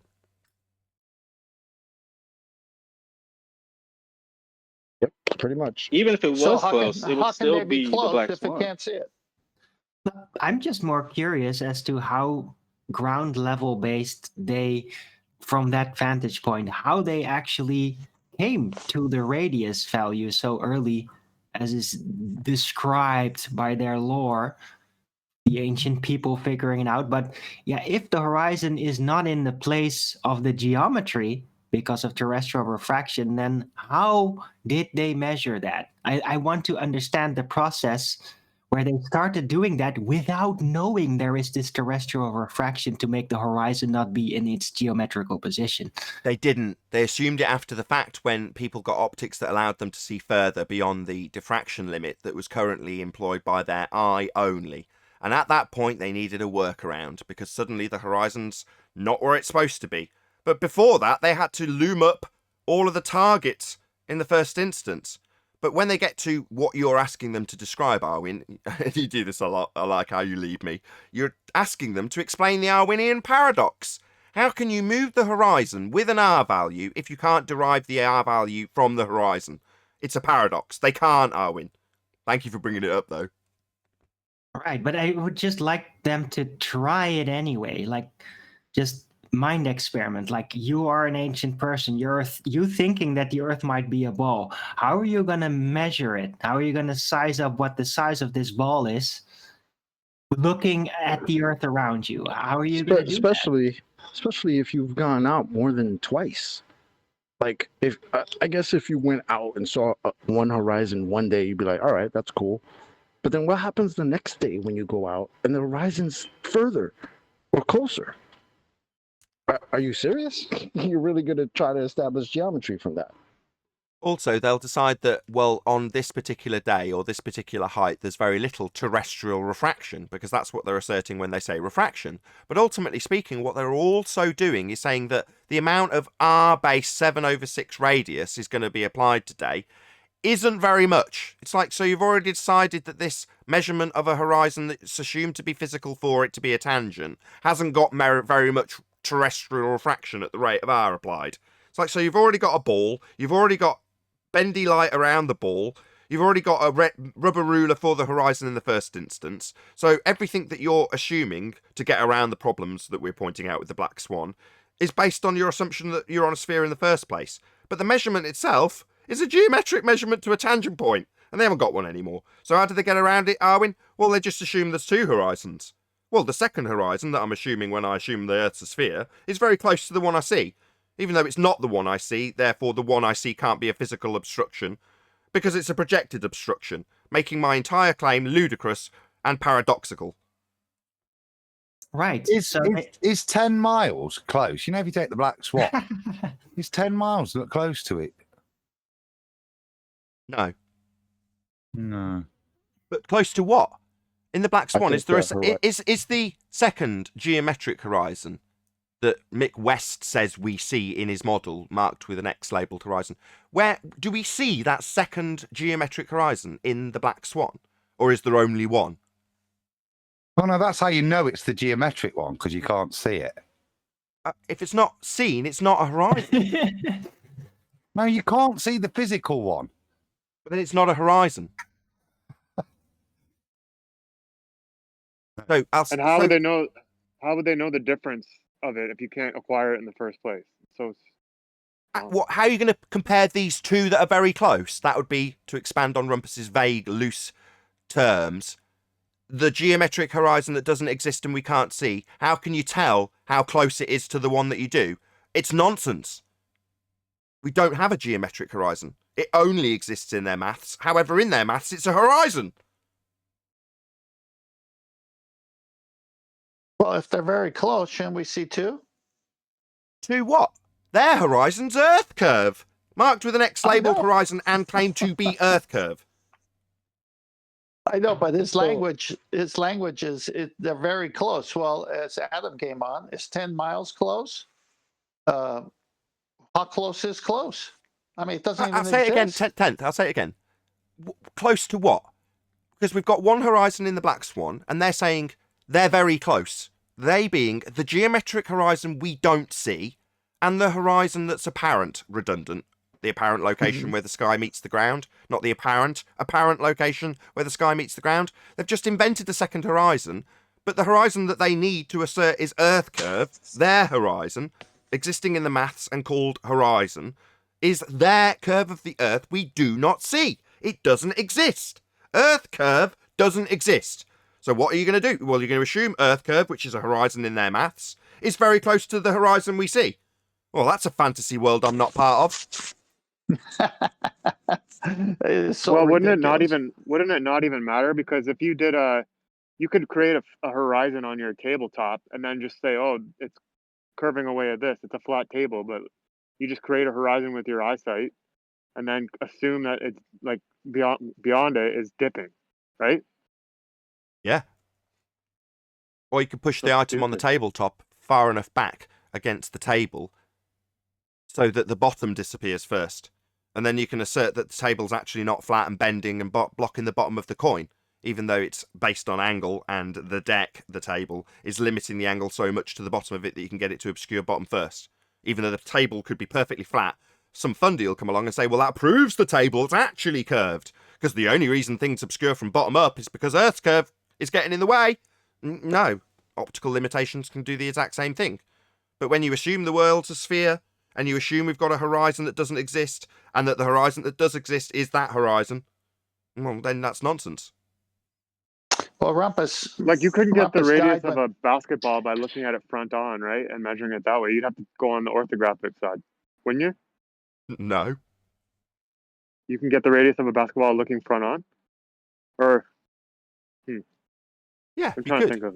But it's irrelevant of their assumption because their assumption does turn side on. I just don't want you to make an assertion that's not geometrically possible, mathematically or otherwise, when their assertion doesn't require it. Their assertion requires that you look at something front on, a horizon, left to right, and then put your view in orthographic representation so they can derive the geometry with a tangent point horizon. Now, that only exists in a process that, number one, can't be physically replicated. You never take a picture of something and then go back to the computer, bring it up and say, oh, hang on a second, why am I seeing half of Earth, me and the side of my own head, and a target that's not changed in size with a mass distance between it? You don't ever develop a photograph and find that that's what happens. Check me with my developing photographs from the 80s.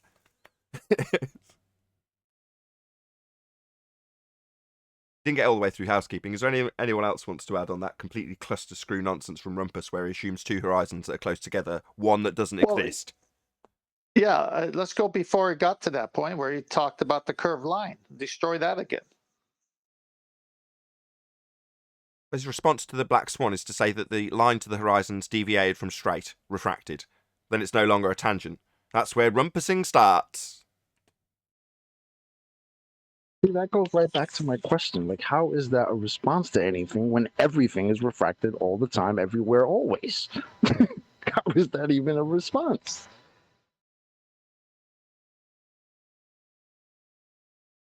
Now, I would hope you would all agree that 6 renditions of a rebuttal that's ignored, with the response being they're very close together, and me pointing out that they, two horizons, can't be close together if one doesn't exist, and him ignoring that is a fair crack of the whip.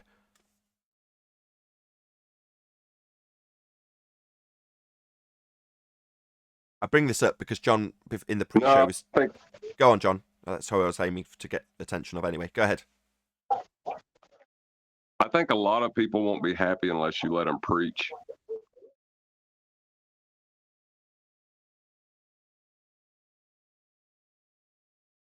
Right, because Rumpus Rumpus isn't couldn't hear half preaching, of though, what is you were saying. Rumpus could barely hear what you were saying because, yeah, he was engaged in interrupting you and then he doesn't listen. He literally said it. So, Yeah, I've had panel members that have got him to explain why he does it, because he wants to censor me. And then after he's done it, he'll claim that I'm interrupting him, he'll ignore the response and rebuttal, and then claim the exact same thing that's been responded and refuted, and he can claim, because Discord aren't going to not back him up, because they haven't heard it either, because he's talked through it.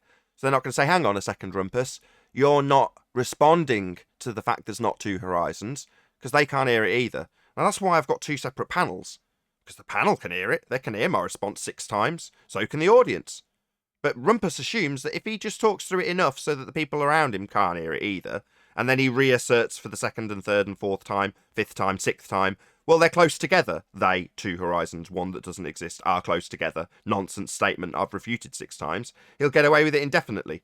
And his previous MO was to get that for the entire show, and then there's a perceived win. Because it hasn't actually got to the point where he's had to concede it, it's just been repeated over and over again, with very vague terminology associated to it by him. They will be specific. What's they? Plural, 2 horizons. We haven't got the other horizon. That only exists in your maths. Never going to get there. Just fundy muting and censorship from the globe side. How pathetic. Well, the geometric horizon in their world has never been a real measurement to begin with. It's an arithmetic problem, and it's not from any actual measurements. I mean, that's why Andrew Young says numerically. Yeah, he also says that there's been a line of sight drawn to the line OG, which is a tangent point. Well, he's got a line of sight to it in the maths. Al Baruni's got a line of sight to it as well, and it's always going to be straight. Response to the black swan, it's bent. Bye-bye, globe geometry. That's what I said when Rumpus first arrived here. Oh, so it's bent. No tangent, then. Oh, you've got a tangent point. Again, trying to fool the people who believe they're on a globe. Because then it seems like he's got a tangent point. So I clarify. You mean there's another straight line that isn't your line of sight to it, making that a tangent point also? Well, you can have a curve to it. Well, is a curve a tangent? No, it's not. But he knows damn well that that's the loss of the globe. As soon as that happens, it's nothing but fundy muting. Because they've lost. They know it. I know it. Rumpus definitely knows it. Right. And to Arwen's question, which was a good question, is back then, whenever back then was, how they came to it. Well, again, if you're going to ascribe 3959 as the radius value, then you're stuck to the geometry of that. And that's why the modus tollens with the black swan states what it does, that no horizon distance can be further than, at a 1 foot observer height, than 1.22 miles. So they're stuck to their geometry, to a 3959 that's not real, that was never measured, but it's killing them now with the black swan. Well, my point bringing Yeah, that up. that's the worst part, is that they put a number on it. You should just Google the radius of the Earth, and I'm it trying to just think. I'm it trying to should think about just say this, it's pretty like, big, Is that like say, right? But no, they actually defined it and gave you a definitive measurement for it, and we hold them to that, and that's what's destroyed them. It's great. I just want to hear. Hold on, Arwen, then Eric. Go ahead, Arwen. Yeah, but my point was really is they never honestly empirically measured the Earth to be a sphere like this with geometry. They only measured the terrain, the lengths, and then derived what it should be. They never got an offset actual geometric measurement. And that is really the big point about it all, that it exists really only in the math as a deduced formula. And it never was manifested originally like, oh, look, the Earth turns out to be a sphere because we measured it geometrically. Now let's calculate it. Now we can derive all the calculations. No. They derived the calculations first based on the assumption that was just conjured. And then they started to, devise how they would have originally measured it, and then bumped into the black swan, and then conjured up terrestrial refraction, which leaves them in a paradox. But I'm pretty sure they never originally measured it first before they devised the entire globe model. Indeed, the story of Alberuni is completely made up. Anyway, Eric, go ahead. even if they had the geometry where they were detecting a curve, how do they know that it would loop around and connect to the back of the other side of a circle? You know, that's an assumption too, right? Because they could have a curve and then it could go flat again. Like the balls. Keep going. You're right. That's the assumption in the first instance. They've got to automatically assume that they're trying to get a derivation of a sphere measurement. In other words, they're already on a sphere before they do anything. Yes, you're absolutely right. Yes, because Pythagoras had a thing for balls. Yeah, they all do. Chalk. Pretty much. Just read that Wikipedia thing for radius of the Earth. What did it say? Say again? When you said I'd just looked up radius of the Earth, what does it come up with? Does it use Rumponian logic to say go out, look at the horizon, assign an arbitrary distance to that apparent point, and it's pretty close to that? Or you get me? Because that's the reality of the way Rumpus is deriving it. That's the only logical way, is to go out, look at the horizon, and assume it's pretty close to that apparent position. Nathan, I got a slide for you in Mastery. Okay. All right, so if you go by the way that they... You want me to go or John? Well, Adam and Chocolate in there. Go ahead, Tim. Well, mine's going to match the slide, so I can wait. I haven't got a slide from you in Master B. Oh, yes. No, I haven't. There we Okay, go. how about go now? ahead. Hold on. Chocolate and Adam, did you want to conclude what you were saying from Wiki or not? No, it's just a flippant point, really. If you're following that, then that is the only way, is to assume an apparent position is an actual distance. And then, fundamentally, what Rumpus was implying is it's close to that. So he's giving you the way in which he's derived it. There's no measurement even. There's just an assumption that it's close to the horizon, because the horizon, which he admits isn't the leading edge of his ball, but is representative of it, his R value is close to that. That's what he spent the last 20 minutes ranting over you. And what's it? When you say it's close to it, what's that? This imaginary geometry is close to this point of optical dissolution, which we know is the horizon. But that's the only way he's saying what he was saying was how he was assuming it. But when he says it's close to it, he means it's the geometric tangent point horizon that he made clear doesn't exist is close to a horizon we do see. So it is a second horizon that doesn't exist, is close to the horizon we see. Yes. I see. For him to then do his calculations from. It's quite weird that, everyone. that National Brian. Geographic. What's up, Brian? I was just gonna say it's a little weird that National Geographic defines geometric horizon as visible. Why are these guys telling us it's not visible? All horizons are visible. That means apparent, i.e. you'd see them. If it's not apparent and we don't see it, it's not a horizon.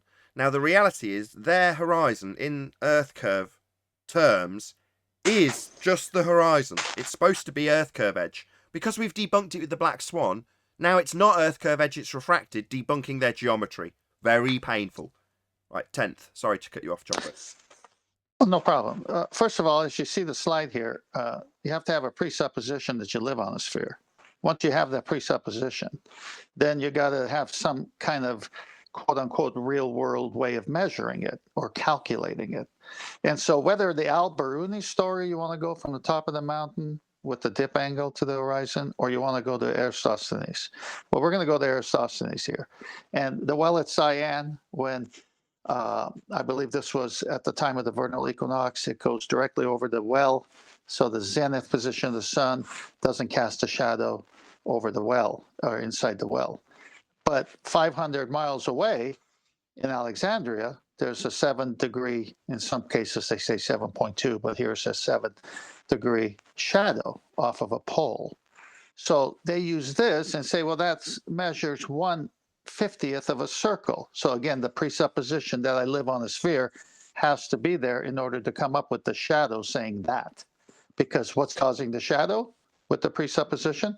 The curve of the Earth, but not the angle of the sun like on the flat plane does, right? Which is what we experience. So here we got another problem for Rumpus because not less than a month ago, he came on the show and it says light comes in at funny angles, not parallel rays. This whole Eratosthenes could only work if light comes in parallel sun rays, which we know it doesn't because it's divergent. So the whole thing falls apart. So the whole thing is begging the question, there is no geometric horizon because we don't live on a sphere. Yeah. Yeah. They're not very close together because one doesn't exist. Go ahead, Brian. No, I was just going to say they need three things to be real for any of their geometric measurements to match the horizon we see. One is a geometric horizon, two is an astronomical horizon, and three is parallel sun rays. And none of those things exist. So. Yep. Imaginary 90-degree horizons. They don't exist either. So not only do we not have a geometric horizon, in Al-Biruni's derivation of dip angle to the physical tangent point Earth curve edge horizon that he was using to measure, it also invented a second horizon, 90 degrees to his zenith. And his zenith's assumed to be to the centre of Earth, because he's deriving R based on that zenith. That's where he's going to get his R value from after he minuses off the mountain.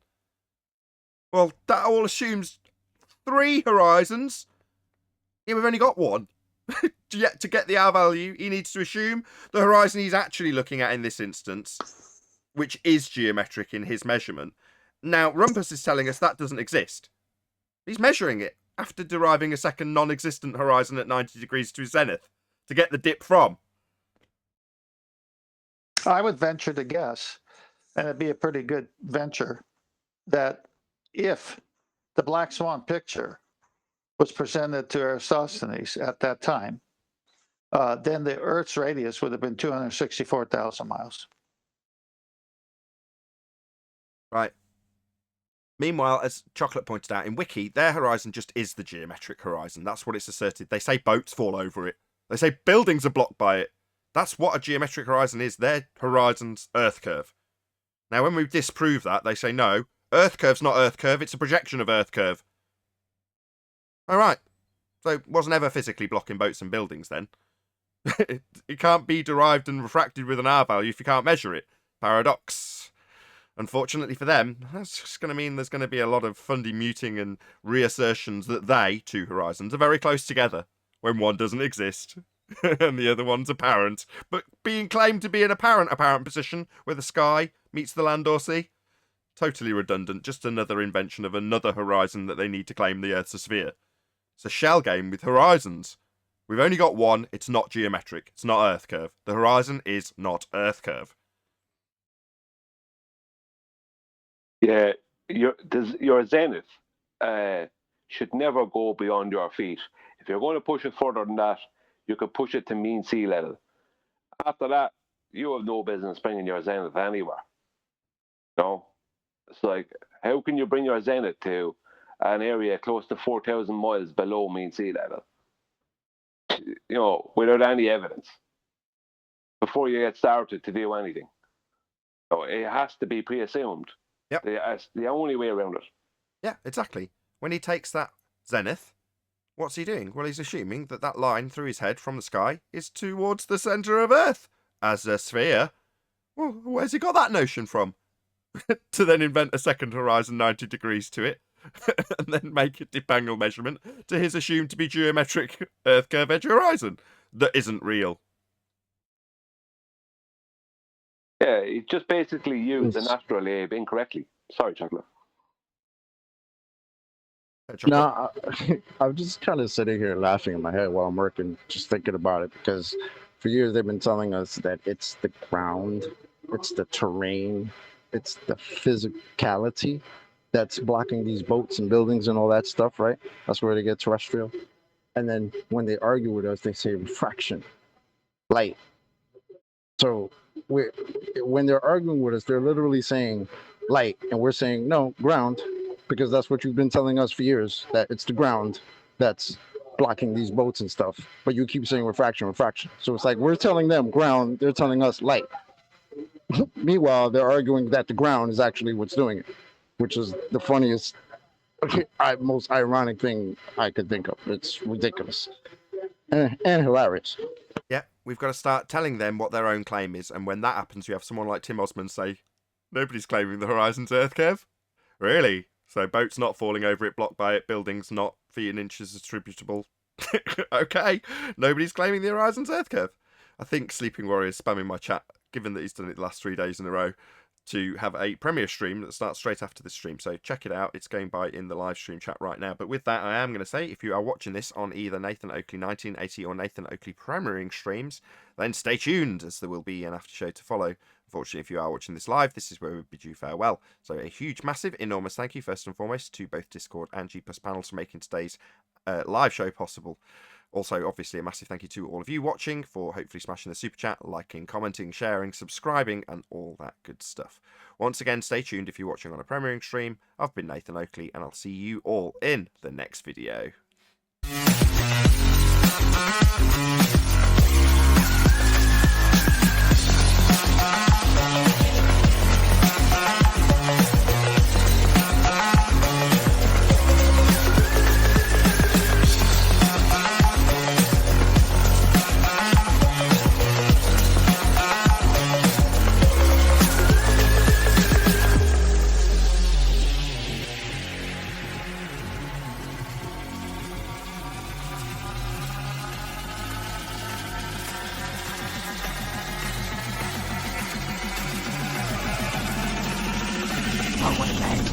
What a lovely day!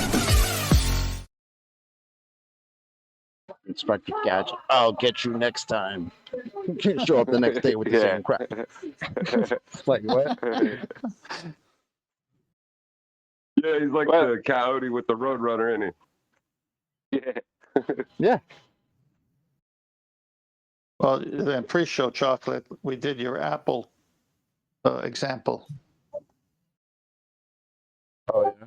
Yeah, if you have 2 apples and you take 5 away in math, how many do you have? -3. Well, if you have 2 apples in reality, can you take 5 away? Can't do it. When I you're love what I love cameras about on. that is that it's the the stuttering that I get, or that pause when they realize, like, oh shit, you can't do that in reality. Then they got to fix it up real quick, you know. Beautiful. I know why you like that argument, because it's very appealing and it hits them at the core. Oh man. Did you want to add something, Mark? M-A-R-C. No, sorry, mate. I'll go back on mute. Sorry. That's okay. Just checking that you didn't want to add something. Okay, guys, see that? See what? Yeah. Yeah, you're hailing over there, huh? Yeah, it's. Yeah, I see it. I'm not gonna do groceries in this on my bike. Ugh. I don't know. Cam doesn't pick it up as much. Wait, maybe if I. Right, like this. I've not got your camera presented, so can we have to talk about this? It's just hail coming down, that's all. Didn't even get through all the housekeeping questions. I know. Well, I didn't hear what Rumpet said, but according to what he said in the past, Alberuni got within 90 to 95% of the geometric horizon. That's basically what he says.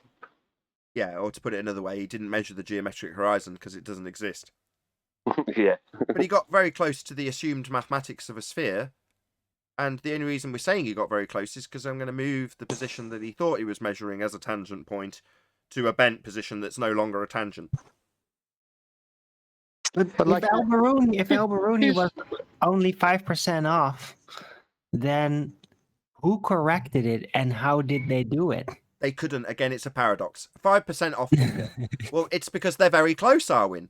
So the horizon Alberuni is claimed to have measured was very close to a second horizon that cannot be seen, doesn't exist, and therefore isn't a horizon. He was within 5% of that horizon that doesn't exist and cannot be seen. Within 5% of something that can't be seen? No, he's definitely not within 5% of something that can't be seen and doesn't exist. Definitely not. He was just a bit outside. Yeah. Right. If he's the foundation of the measurement of the radius, then if he was 5% off, who corrected it after that? Nobody. We are. Alberuni was wrong. The horizon's not Earth curve. It's not a tangent point. We don't live on a sphere. Earth's measurably, obviously, and observably flat. We're correcting him. Yeah, I said within 90 to 95%, because the percentage changes whenever they need it to. So Alberuni got within 90 to 95% of the geometric horizon. yeah, but right. Brian, but Brian, like you said, if he had come out on another day or a few hours later, it would have been a different number. Yeah, well, I mean, if he just stayed an extra hour, it would have been a different number. Indeed. Or 10 minutes. But then it would just be, well, that now it's only within 70% of the geometric horizon that it's being compared to and doesn't exist. Now it's within 70%. Oh, right. Well, how can you say it's within 70% of something that doesn't exist? Answer, you can't. Scientists say that 66% of statistics are made up on the spot. Vic Reeves. I think that Alberuni should have probably done his measurements closer to river territory, because then there would be enough moisture in the air to make the spherical Earth look more like a spherical Earth instead of extremely dry conditions where terrestrial refraction truly sets in and makes it look so flat. Well, I'd like to know how close he got to in percentage to the astronomical horizon. It doesn't exist either. What, to an horizon that doesn't exist? Well, that's where he got the angle, so you can work it out for yourself. Yeah, he got 100%. He was absolutely bang on with the astronomical horizon because it's easy to be when it's not there. Yeah, because everybody goes to the tops of mountains to do math. That's a good point. Hold on, Brian. What you're saying is, hang on a second. If we're measuring dip angle, and even based in their logic, right? If you're taking celestial observations close to the horizon, it's within something like 15 degrees. I can't remember the exact numbers. That you're just not supposed to do it. But yeah, a 90-degree presupposed celestial horizon would be well within that parameter. So are we going to also assume that the 90-degree imaginary horizon is also refracted? What gives? Yeah. Well, it should be. Should be. It's all refracted always, right? Well, therefore, Right, when we're it's drawing out a geometric tangent point and we're assuming a 90-degree zenith horizon that doesn't exist, are we going to say, well, that's close to 90? It's like, no, shouldn't that also be refracted? That's what you say. Yeah, but less. The less you- air you look through, the less terrestrially refracted it is away from the geometric horizon. Yeah. I don't care if it's 0.00001%, right? To do the maths, it has to be 90 degrees to the zenith. Correct, Brian? That's right, yeah. It has to be. And it has to be also a straight line. Correct, Brian? Yes, that's correct. I can't get that. That's also refracted. Where are you getting your celestial horizon from? Well, it's imaginary. Well, so your imaginary horizon doesn't exist yet, but you can still draw it out in geometry, can't you? You can draw a straight line from a zenith on a sphere, 90 degree on in Muppet Vision. So you can definitely do it in maths. But another horizon that you do in maths, it's got a straight line that you can't get in reality. And in reality, even if you tried to, you'd have to claim that it wasn't a straight line anymore, because it's also refracted. Even their imaginary straight line can't be straight. Not in their world. That's a damn shame. That's priceless. Right. So 90 degrees to your zenith, how'd you get that? Well, we just draw it out in the geometry. No, but in reality, it's refracted, right? So when he's getting a dip angle, when he's looking out and assuming that what he sees and how he's got the dip from it to draw the angle, well, the point that he thinks is 90 degrees in your world isn't 90 degrees. It's a bent line also. Yeah, that's also. You hear that, Globers? That's your fault for Yeah. telling us consistently all the time everything's refracted all the time, everywhere, always. So now you can't have straight lines because everything's refracted. Well, that's the Well, whole way to go. That's the whole point of the sextant argument, is that it has to function as a right angle tool, instrument, like a protractor does. And if everything's bent, it can't work, but it does work. Uh-oh. I would just want to learn about this geometry where you can measure things geometrically through tangent lines that are not straight. You can't. You know, because that's what they need.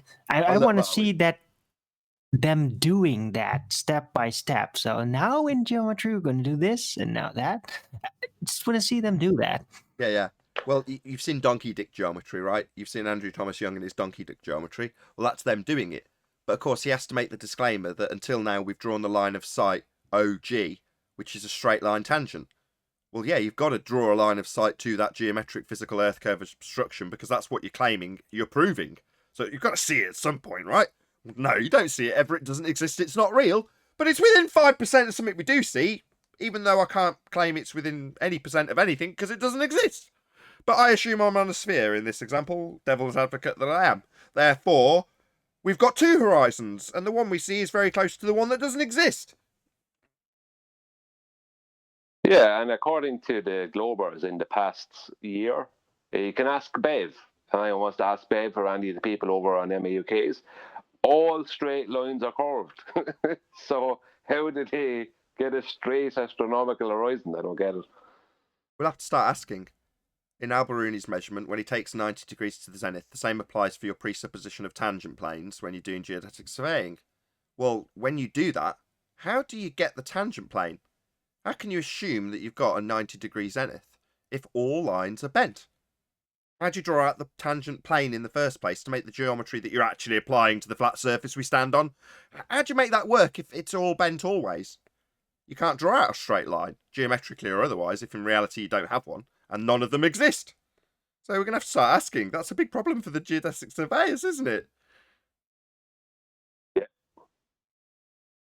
Well, if you draw a straight line on a plane to a horizon, isn't that and they're pretty much conceding to that when they say they're drawing a curved line to a curved surface, right? Yeah. Thought the tangent was straight. Yeah. This is a big problem. Oh. The more time progresses, the more we realise how scrambled the eggs are now because of the black swan. Yep. Alberoni with the astrolabe, to use that, he should have been taking an angle up the way, not an angle down the way. It's not designed to take angles down the way. It's designed to take an angle up the way. And his astronomical horizon should have been, he should have been calculating that at absolute mean sea level, below him. That's what you're supposed to do with those. That's what they're designed for. They're designed for using with the celestial sphere, which is just a perspective sphere. They're not designed for you to make the world into an imaginary sphere. Can I ask an accent-based question or a? I don't know. Scottish and Irish people both say up and down the way. Maybe it's a question for Anthony. Hey, Anthony, how far south of Scotland do they say up the way and down the way? Do you say it? Yeah, I say that all the time. I know you do, but Irish and Scottish often say up and down the way, but English don't. And I'm just wondering, does it creep into the north? And Anthony's northern. I've never heard Anthony say up the way. Rebel Without a Cause, for instance, says it all the time like you do. Rebel Without a Pause, sorry. In the hood, we say around the way. Around the way? What, on the globe?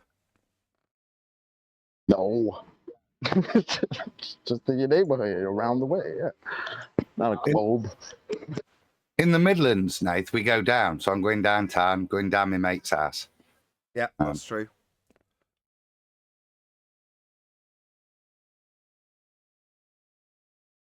I thought about that one day, and I started like like uptown, downtown. It's like they situate that on a globe.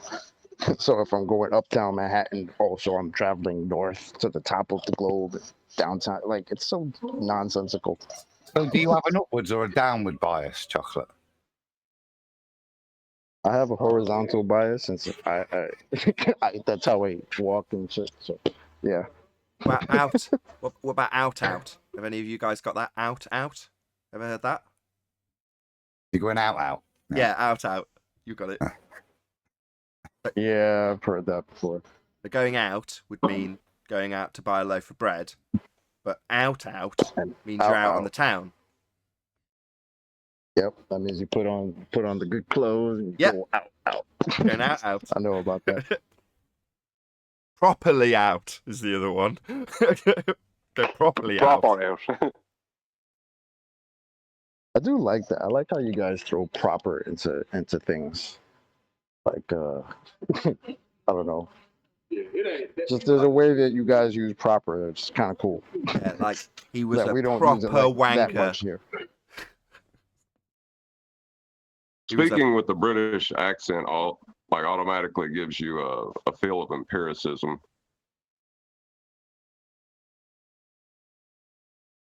Maybe for Americans.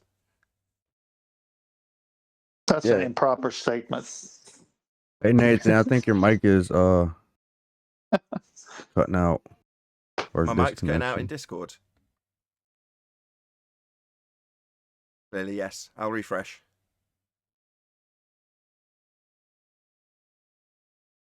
Am I clear enough for you guys in G+, just so I know it's not a desk issue? Yeah, Yeah, you refresh sound good. proper. You're refreshed properly here. I should be okay now. Might be something going on with Refresh. Discord. Maybe it's you. Maybe you need to drop and refresh.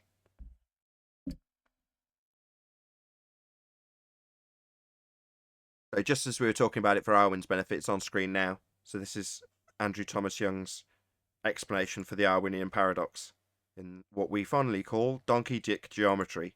So you've got the line of sight from O to G. This dotted line is straight. That's a tangent. It's also got this line from G to, I can't see at this distance, I think it's C. That's where you get exactly the same line as this line, which would give you your R value. Or this line, which would give you your R. Oh, it is labelled R. So that line is from the centre to the outside edge of their presupposed sphere. And to get it in Alberoni's dip angle measurement, he's got a straight line, described by Andrew Thomas Young as the line of sight OG. And that will give you a way of calculating a dip angle. So you've got this 90-degree line along the top, and then the angle based on the difference between the angle of imagination, we'll call it, and the line to the tangent point. Now with that you can draw a triangle and then get R. Not on this particular diagram because they're explaining how in this diagram you've actually got a bent line to the horizon. That's what they're claiming. This solid line is our view of the horizon. Therefore no longer an earth curve edge obstruction at G, which is what their geometry asserts. G is earth curve, labelled as horizon in the earth curve maths. Well, they're saying, well, no. This point G that we used to say got in the way of boats and buildings is actually capable of being seen beyond the point that we claim it is in geometry. It's actually out here. Well, if it's H, it's not a tangent point horizon earth curve anymore. But this is their justification for it, leaving them in a paradox. If you're going to bend the light, and they bend the light at a rate of R, you can't bend the light at a rate of R if you can't derive R with the tangent. So it's a paradox. Well, they had to use two right-angle triangles, basically. They used two of them incorrectly. Baruni used two incorrectly to make the pre-assumption. But because he used two right-angle triangles, because he used them, that makes it all okay. According to the ballers. This is what made it okay in their heads, because he's using the Pythagoras theorem or whatever, and so it's all okay. You can see that those triangles make absolutely, they perfectly fit together, and there's a nice radius there. Yes, it's all sweet, this kind of thing. While they're doing that, they're ignoring that there's two pre-assumed horizons, the astronomical and geometric involved, and they're making reality look like a melted triangle in their diagrams. I was attacked on the fact that the diagram I used wasn't to scale. Even though it's their diagram, I was attacked in the past few days on that. That's where the ballers came at me about. Oh, wow. Really? Yeah. Major on the minors. Sorry, Nathan? Majoring on the minors. Yeah, the mountain was too big. That's what they were trying to say to me. Says them who ignore perspective. Yeah. It's ironic you've been talking about paradoxes, right? Because I named it yesterday. I was doing an empty clip yesterday evening. I named it paradoxical refraction. How old was the clip?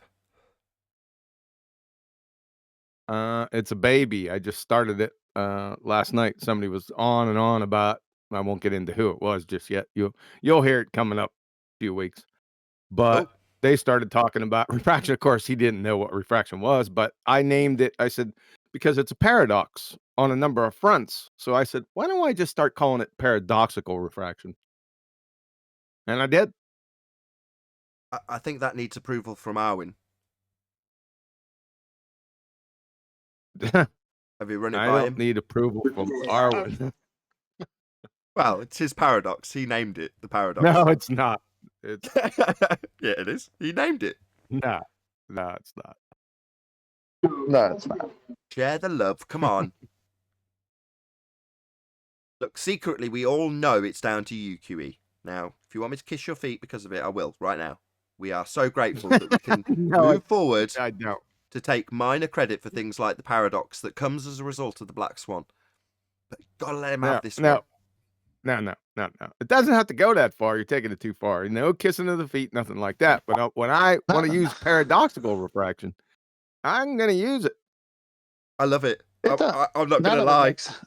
Arwin aside, I love it. But that's kind of like what I was saying. Like, again, every time I hear terrestrial refraction, I hear ground, light, ground, light. It's like Coke, Pepsi. It's ridiculous because they're telling us it's got nothing to do with the ground. It's just the light. Where's the paradox? You just told us that the ground was what was blocking boats. So yeah, work that out. What did Allwood name it? Arwinian paradox. The name of the paradox for moving the horizon with an R value, i.e. 7/6R or any derived value thereafter that uses R, if you can't get a tangent point to derive That's not R. the So only. you can't That's not move the only paradox. Say again? Hey, if anyone's going to get credit for paradox, it should be me. Boy. Right, let's not all jump on the paradox bandwagon just yet. So, say you're asking QE, what's the paradox? The paradox is you can't move the horizon with an R value if you can't measure R because the horizon's what you're measuring it with. All right. didn't get That's it. the first paradox. Is there any other Technically, paradoxes? Sorry. Is there any other paradox within refraction paradox? Yeah. Yes, there is, because they're assuming that the air is sphere-shaped and that light's bending around it at the rate of a presupposed sphere. Exactly. So that is my mandate to take over the paradox. No, that's fine. Well, technically, it should have all been attributed to me because I was just about to say that exactly. I'm Brian. Yeah. I'm Brian. I'm Brian. I am Brian, and I'm I say Brian. this is the paradox right now. Look, I'm Brian, Is and it so's my wife. paradoxes? Paradoxes? No, I like it. Plural. Paradoxical refraction, because precisely, number one, are you going to assume that light's bending around the violation of natural law that is atmosphere, air-shaped, sphere-shaped air, and also that you've got the R value to move the horizon when you're deriving the R from the horizon that's physical. So there's two paradoxes in one. You know, technically, I said that, and then Arwin repeated it, and then you named it the Arwinian paradox. That might have a smidge of truth in it. I was taking a breath in the way to in the way. Say it, and I was just jumping in I love it. Not because And most of the when definitions. Black Swan first came out, I was like, wait a minute, how are you using an R that you don't have, that was just debunked, to salvage the R that was just debunked? Isn't that sort of a paradox? Wait a minute. And then Arwin repeated it in Arwin's way. And then Hold on. Chocolate, then QE, then Flat Earth Solar. Go on, Chocolate. Carry on. Sorry. No, I'm done. Go ahead. QE, then Flat Earth Solar. Well, most of the definitions even they have for the paradoxical refraction are incorrect. Specifically, looming. They don't know what looming is. No one does. I haven't You heard don't the correct understand what definition. looming is. We all understand it. You're a moron. Oh, that's not what your sister said. Mr. Air is not the atmosphere. So back to the question. Can You still don't understand fallacy of composition and fallacy of division, Can you do you? please don't overtalk me? You institutionalized babbling idiot. Yeah, you better go on mute. So what you do is you get these idiots in a corner and you say, please provide the definition for looming. Citation, not what they make up. And then illustrate it with a photograph. That's what you do. And then you hammer away at them because it's wrong. Yep, that's the next move. Correct. All definitions that they have for looming or any other descriptive atmospheric, we'll call it, refractive effect, are all wrong. Because when they do that, it's part of a bait and switch. They're going to describe things happening in the atmosphere in their terms. But what they mean when they do that bait and switch is what you observe as you look out through your eyes will be my terrestrial refraction in every case. And they'll ascribe various different real refraction terms to their 7/6 and the radius.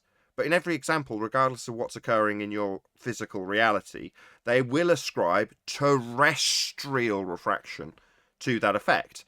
But they'll call it looming, or I can't think of any of the terms that they hijack and claim are refractive effects in their maths. That's actually not refraction. It's terrestrial refraction. But they'll bait and switch you. They'll sound smart and clever when describing things that you can actually observe in reality, like looming, which is a real effect. But it's not 7/6R, but at some point they'll switch that in. They'll use that as an alternative. They'll just slip it in without you realising. Bait and switch. And it's not objects floating above a horizon. It's definitely not that. They're screwed. That's all they got is looming. I hear could my care less definition about of- the other refracted Do you want to hear effects. my definition of looming?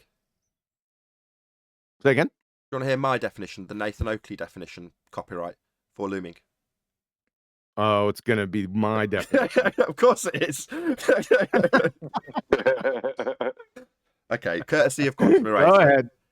Okay, I'll give you credit. It's courtesy of Quantum Eraser. So it's a mirage of the sky below the apparent horizon to give an artificial horizon, therefore causing things that are sat on the...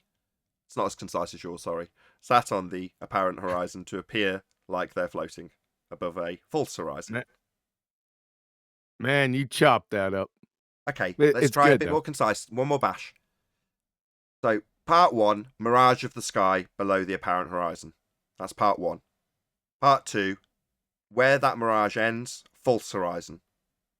Part 3, any object that's sat on the apparent horizon looking like it's floating. That's the 3 aspects. How about looming is nothing more than an optical illusion produced by the sky being inferior mirage underneath an object or objects, giving the appearance of said objects floating above a false horizon. I think mine was better. Yeah, exactly. But they describe it as items that are beyond the Earth curve edge, physical geometric sphere edge, formerly known as Earth curve, looming up beyond whatever it is that you're seeing as the horizon in that instance. I'm not sure what they'd call it when they've got a loomed object. Because now they can't even assert that because they've loomed the horizon also. Loomed being the loose word you'd use for it, 7/6 being applied in the maths when I showed donkey dick geometry earlier, isn't looming. Well, as soon as they infer looming as what they believe or what they're trying to assert, what they don't realize is that's another total paradox. Because when they say looming, their definition of looming in the globe Earth belief is that something is looming up over a geometric horizon. So they're claiming that something is above the geometric horizon as soon as they say looming. Correct. But the geometric horizon we can't see due to the very refraction that it's based on. That's correct. And I've got a quote from Rumpus. Quote, "You know it's looming because of its position with respect to the horizon." End quote. Yep. Even in their incorrect definition of looming, it has nothing to do with the black swan. These people, they're dew-licking fungus munchers. And another problem, it would render all the world's militaries, if we went on their Baltardia paradoxical refraction, the militaries would be totally inept. There would be no use for them whatsoever. These people are clowns. They just make shit up. My favourite spin-off claim from that, right, is that either the gun or the projectile, if it's a seeking projectile, account for Coriolis, which is so stupid if you know what Coriolis is, right? So I've narrowed this down to an example. I don't know if you've heard it before, Kiwi, with the roundabout and the aeroplane. So you're looking at an aeroplane, you turn around on the roundabout, and from your position, it looks like the plane has just turned 180 degrees in the sky. That's Coriolis effect. So when you say, well, the plane can detect Coriolis, right? That means to say that the plane has got a little flashing light or whatever in the cockpit. And as I observe it from a roundabout, the light goes off and says, "Alert, alert, alert." It looks like you're turning around from a roundabout. You know what I mean? Quick, correct. Yeah, man's watching you from a roundabout. Quick, adjust your course so he doesn't have the perception that you're turning around when you're not really. Quick, fly backwards. I tell you, I think Go on, John. I think you guys have got the entire baller community shook. They're debating on whether they actually exist at this point. Like, no kidding. We've got there before, 2 or 3 years ago with Rumpus also. So it might have been more recently, it might have been after the Black Swan was first presented that he also did the same argument. A philosophical argument that is basically the Matrix. Brain in a jar. You don't know that you're not vanilla skied, frozen head with implants, and your existence isn't real. It's so nihilistic. It's so heliocentric, and that's what it'll descend to if they can't overcome an argument. Invisible green pixies, wasn't it? It's not invisible green pixies. It's you don't know that you're not a brain in the jar. You can't prove that you're not a brain in the jar. That's the argument. It's pathetic. Yeah, that's right. Yeah. Well, how can you get logic and reason from pure chemical process?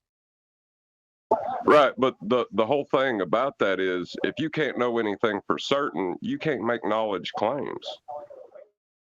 No, but that's what they just be quiet. Yeah, but they're inept at doublespeak. They're more than happy to assert things like there's nothing empirical. Yes, discussing in the pre-show. But they'll make those sorts of claims, but simultaneously say you can't know anything and everything's always capable of being disproven in science or otherwise. And even if that goes to the point where you've overcome that argument, as stupid as that is, they'll say you don't know you even exist. You might just be a brain in a jar. Yeah, That's and they why we got redefine Pickle knowledge. Rick. You already had the crayon munchers try to redefine knowledge and beliefs. They went into probabilistic beliefs. M. Scott Veach, shout out to you, Mr. Numpty. You got a wing on the Numpty clips. You'll be coming. These Numpty clips are the death knell for the Baltards. I'm telling you, dudes, get ready. My puns How are can you have for the thoughts and beliefs with pure chemical process? Please explain. How do you know it's pure chemical processes? Have you no soul? I know. Well, I mean, how do you get it though? All they can say is all we are is chemical processes. So how do you get thoughts, reason, beliefs, and logic, which are all immaterial things, from just a pure chemical process? How do you There get is that? It's probabilistic beliefs. They don't have supernatural anything. Yeah, they're done. Yeah, that's the end of them.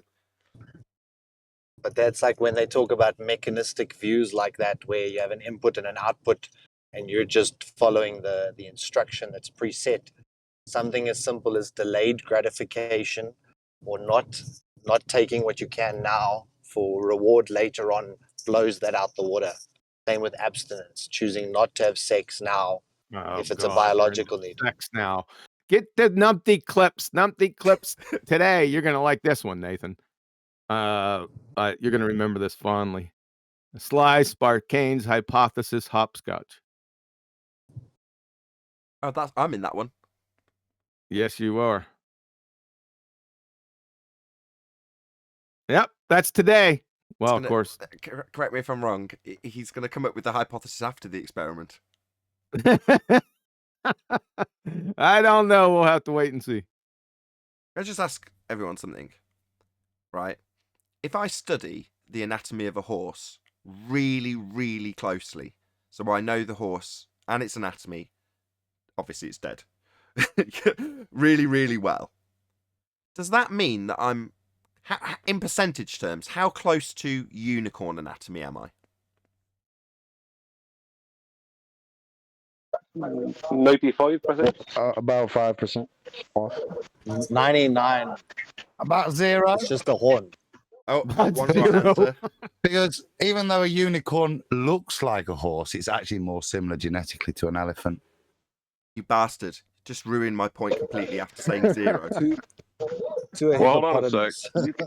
What if you attach a natural phenomenon to why you don't see unicorns, and then you reify a model that explains that the horse is actually a unicorn, but the horn is invisible because of the natural phenomenon? Oh, I've already got all of those assumptions under my belt. Let's assume I've got all of that.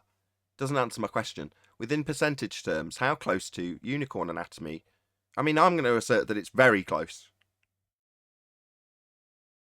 Well, Like at that chimps point, you could and say it was humans 100%, right? Who was that from Discord? Because Sorry? horses are unicorns. Well, you would need a unicorn to know. There isn't any unicorns to That's know. what I'm saying. Ah, Chocolate gave the perfect answer. Do you want to repeat that, Chocolate? Yeah, you would need a unicorn to know how far off of a unicorn you are. And You are would need that. unicorns real? No. Well, they may have been in the past. They just went extinct. Hold on, everyone They else. did exist in the past. Sorry, Paul. Sorry, you came in at the wrong moment. Too late. So by comparison, when Rumpus says they're very close together, now I've got to paraphrase and insert brackets because he's intentionally loose with his terms. They are horizons, close together meaning one is close to another, and we only have one horizon. I'm not going to repeat it. I said it 6 times on the live show.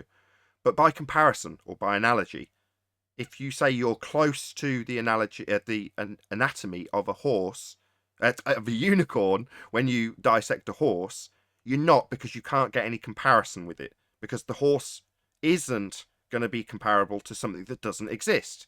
Likewise, the horizon, geometric Earth curve horizon, does not exist.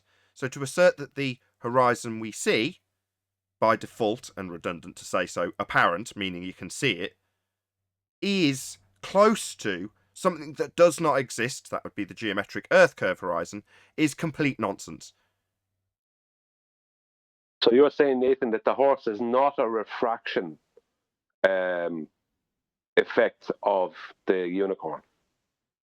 No, you can't say that it's a projection of the horse. No, because it's not real. Well, see, prior to the Black Swan, asserted that the horse was a unicorn. Correct. Yep. So Brian's all right. of a sudden, when asked, "Where's this magical horse unicorn?"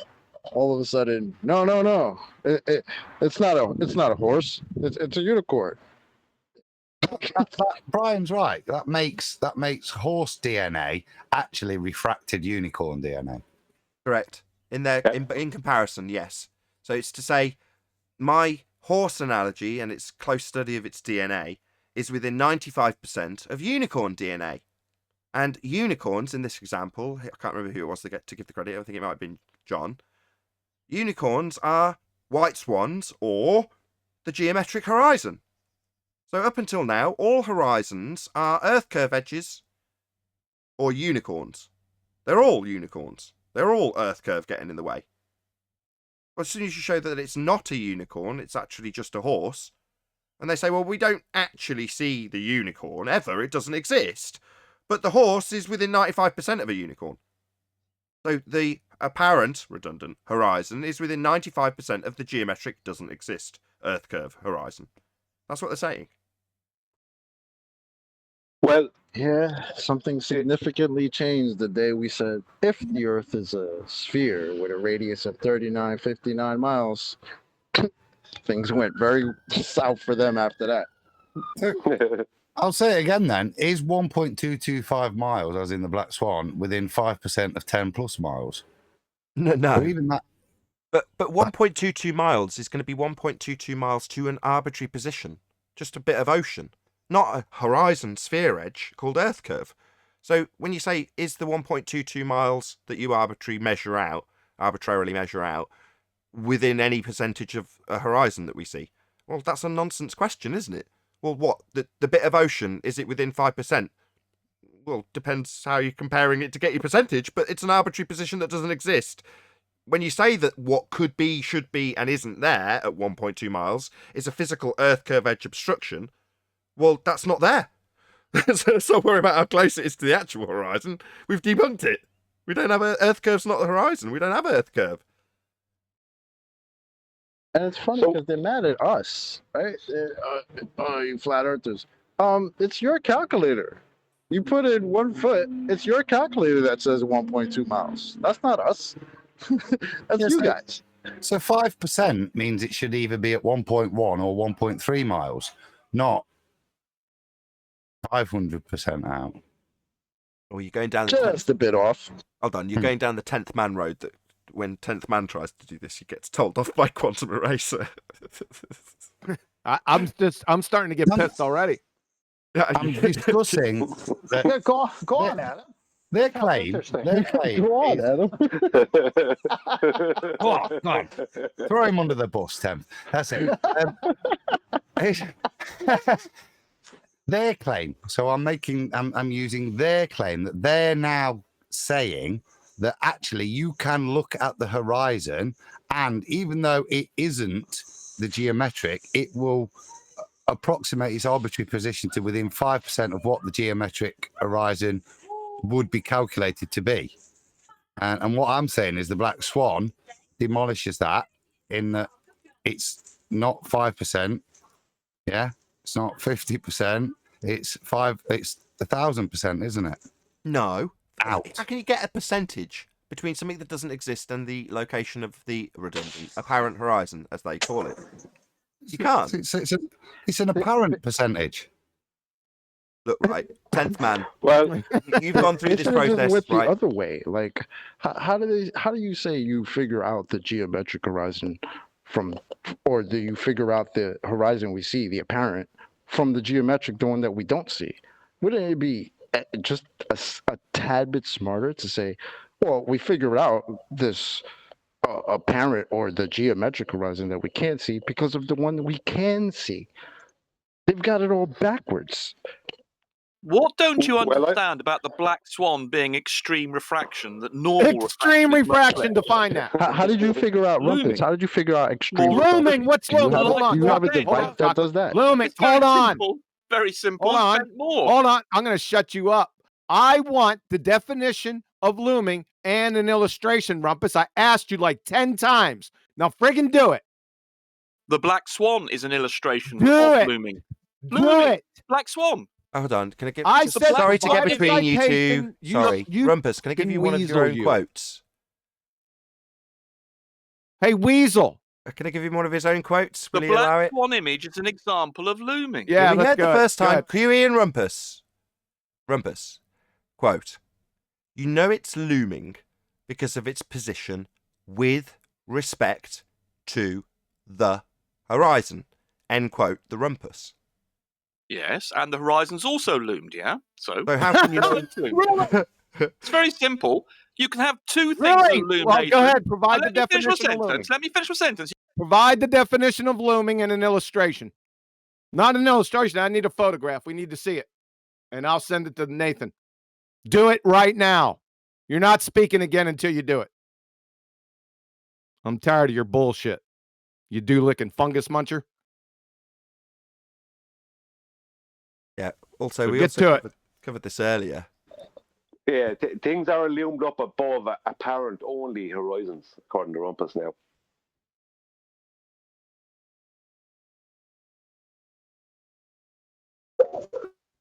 That made absolutely no sense. Yeah, That's Rumpus. Even in there, what I've been hearing here and there from them is that the curve calculators, that's just an estimation, which is very telling, isn't it? It's like, yeah, it's not anything. Well, my unicorn calculator is just an estimation of the horse. Exactly. Based on the horse, which is definitely real, the unicorn calculator is just, it's an estimation. But based on the fact that unicorns are projections of horses, even though unicorns only exist in the maths, likewise, on screen now for my audience, this horizon marked with an X and labelled horizon, claimed to be the physical geometric sphere edge horizon that blocks your view of boats and buildings into the distance based on this hidden value that they have. Well, that doesn't exist. This horizon doesn't exist. Rumpus told us on this very show. This horizon doesn't exist. That's the horizon that their geometry is based on, and it's called Earth curve. Doesn't exist. Now, when they tell you it's within 5%, within 100%, within 1,000%, nothing's within any percent of this horizon because it doesn't exist. Well, going by what they've been I saying have in a. recent times. Sorry, Nathan. Can you send and say Right House that fuck the fuck off that real Right House, your whatever it is, moderator or whatever. He can fuck off forever. Who's annoying you, Sasha? Right House. Who is he? Moderator. He can fuck off forever. Okay, Right House. Fuck off. Sasha says so. There you go. I don't see no Bright House or Lighthouse moderator. I don't see anybody. outrageous. Not my server. I think you I said have outrageous. very, very limited control here, Sasha, beyond the constraints of what I've asked for on the show. So you're barking at the wrong tree. I don't have any power to do anything about the moderators at all in this Discord server because it's not mine. Sorry. Well, can I say something right now, just to clear it up? I'm a moderator, and usually when the show's going, there's very little moderation except with potentially QE or Nathan. So you can scream at moderators, but that's who you're screaming at this point. Yeah, because of Rumpus is idiot. You fucking don't give me the possibility to chat because I said that in a chat. Explain what's going on. We've got an audience, Sasha, so if you can give details of what's Yeah, but I don't I don't like this. Sorry, Nathan. You know, No, I never fucking did nothing. You know, if I send one time in my life, idiot, that it's fucking rude. And for example, that Rumpus guy was saying like a shits of rude things and never was banned or something muted like that, like me. Do you hear, Lighthouse? Fucking idiot, you are fucking moderator. Okay, we're running out of fucks. Just take a breath for a second. Sorry, Nathan. So he's Sorry, Nathan. he shut you down in the chat. Yeah, in the chat. I cannot chat fucking 5 years. I cannot chat in fucking Nathan voice chat. You motherfucker. No need. Too much. That's for Lighthouse. For nobody else. For him. Is he He's saying pretending right? clown. He's pretending as flat earther. He's always muting fucking flat earther when he's after show. Are you talking about righteous? Yeah, man. Oh, okay. I thought you said right house. I'm sorry. Well, I'm gonna be. Hold on a second. I'm a moderator again. I'm gonna be the arbiter here.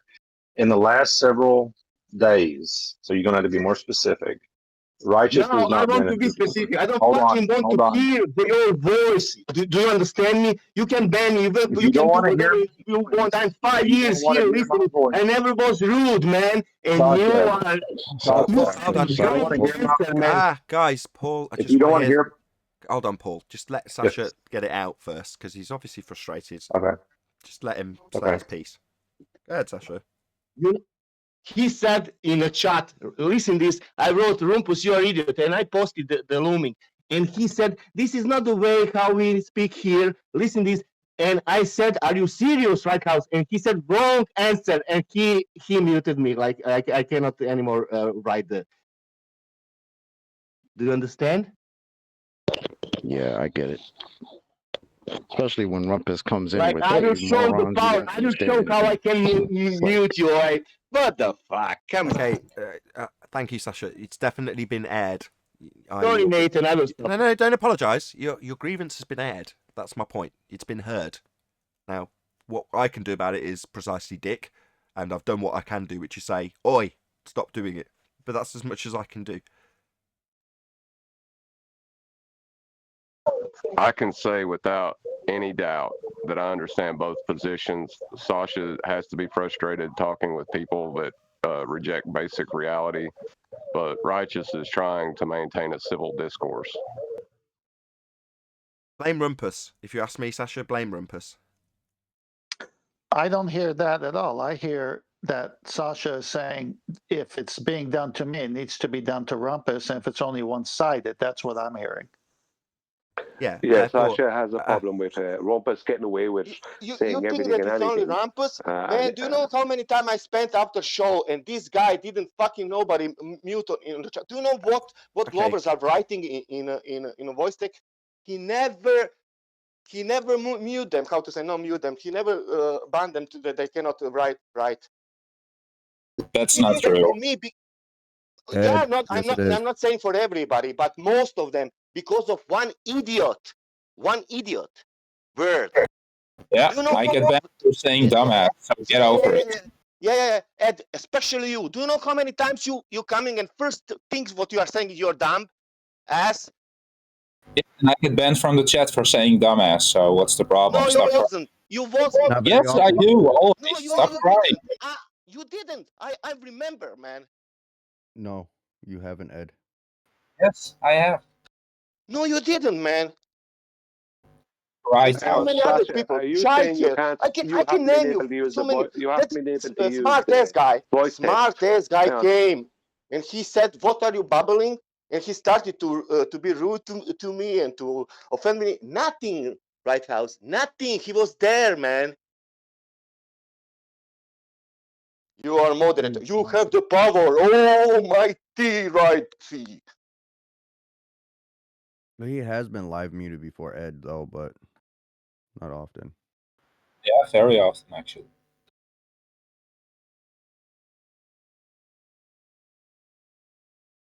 Ask Right I House. think You're talking I about think stuff that Sasha. happened I a think year Sasha ago, is saying Sasha. though. You're whining. Stop it.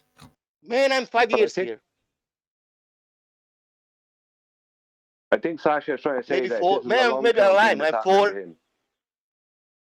Yeah, Sasha, you are going to have to let other people talk, though. Sorry. Go ahead, Brian. Yeah, what I'm hearing is that. Thanks, Nathan. What I'm hearing is that Sasha is saying this is a long-term thing that's happening with him over the past 5 years. That he feels that he's been more hard done by other people in the server, by Righteous. Yeah, More, the more problem strictly, with you guys is that the rules are applied equally now, and flat earthers can't seem to handle that on the server. It seems to really be a problem. Before it was only Globers who got muted the most, but now it's applied equally, and shit I has doubt been that. stirring ever I doubt that, since. Ed. I doubt. I'd say what you're saying there was a load of lies, because that's all you tend to do. So anything you say has zero credibility with me. Just let you know that. Word. Yeah, ask Right Can House. I say something? Don't ask me then. Ask Right Talk House. to Can everybody stop no calling him one Right asked you. House? The word is righteous. Are we all right here? Ed, Look, you know if the Ed word gets righteous, right? don't knock him. If Ed gets a laugh, that was perfectly timed humour. Can I say I something appreciated as your joke, moderator Ed. in I this thought it was server? funny. As moderators, we can't win. If we try to be even and fair, one side or the other will think we're being supportive of the other side. No matter what you do as a moderator, when you try to do it, you're going to get screwed. I'll just say that. So I think Righteous and me and everybody else that tries to moderate are doing the best we can. There's global moderators as well as there's flat earth moderators. And I've seen the Globers abuse their power as I've also seen flat earthers abuse their power. So it goes both ways. So be Yeah, aware. but how about just be consistent? I'm not agree with you, Rax. You are maybe okay, No, but I agree. he's Then not. they I'm are not too. consistent. Can you not all hear Sasha I don't talking? agree. Hello? Go ahead, Sasha. Go ahead, Sasha. No, I'm saying he's not every time right, Righteous. He's not moderating good. And I know that. In 4 years, I saw that. And I saw what happened.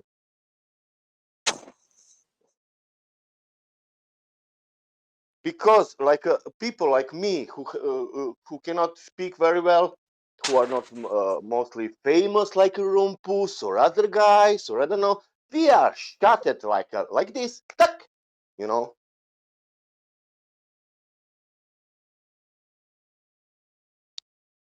So what should we You're do saying you're about it not being then? What shown do you want to do? adequate respect. Is what What you're we saying, will Sasha. do? Let's say like this: I've definitely noticed the if I bias. say idiot, maybe it's less rude. That level is curved.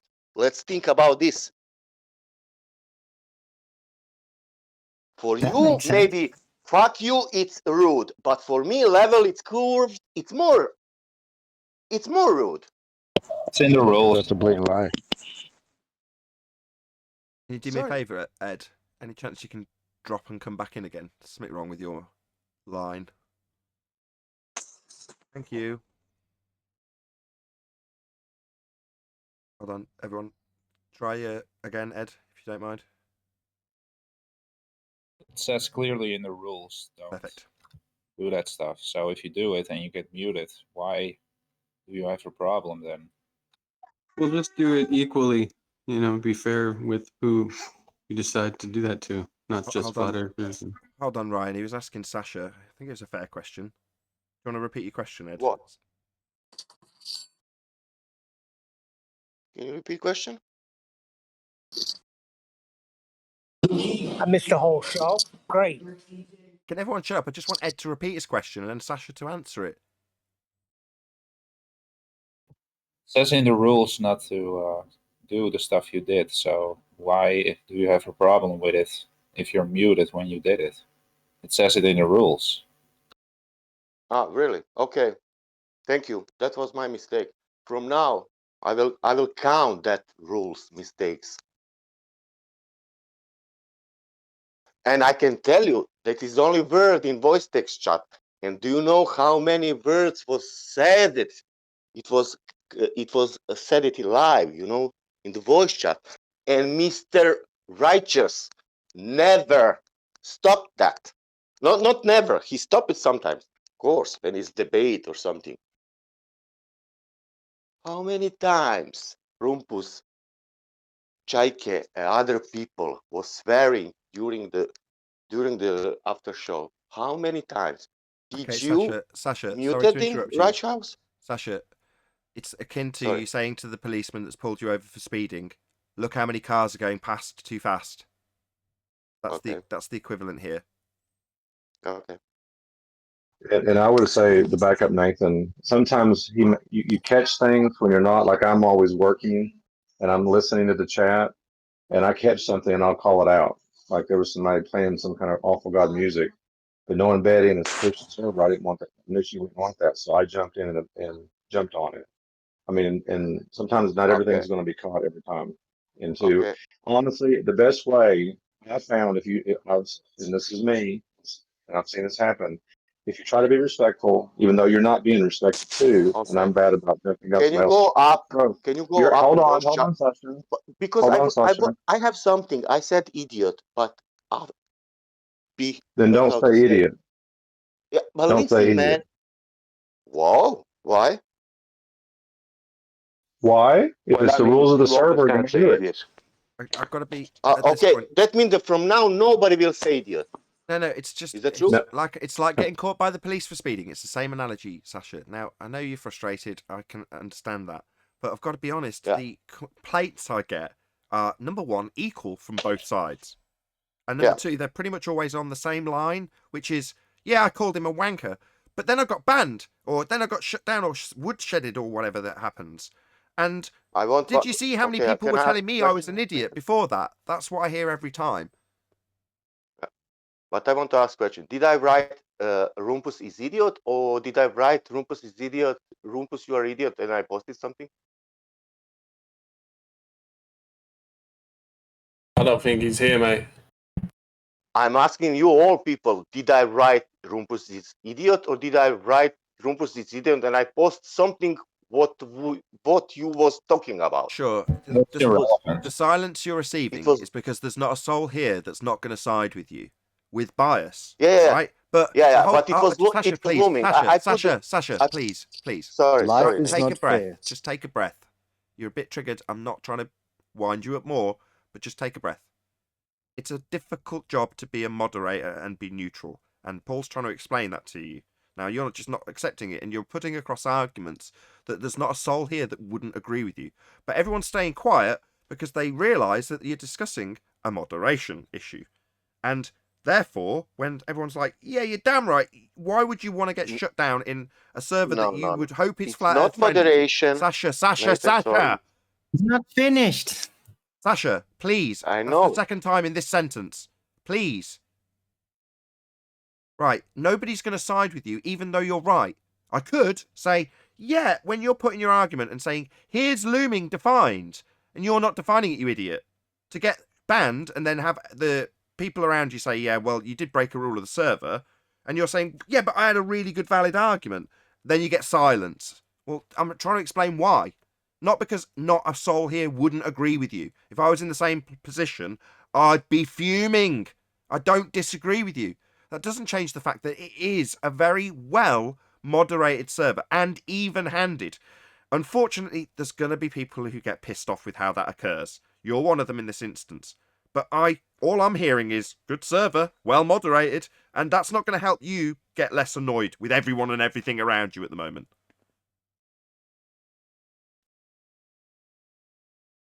Okay.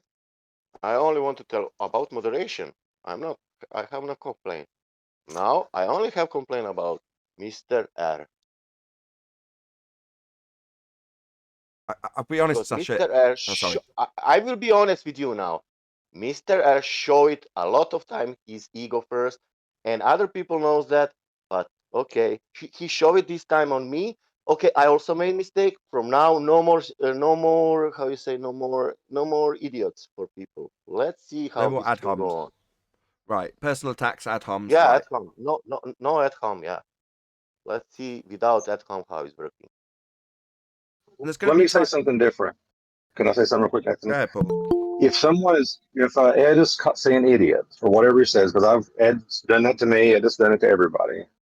If I turn around and give it back to him, who's the better man?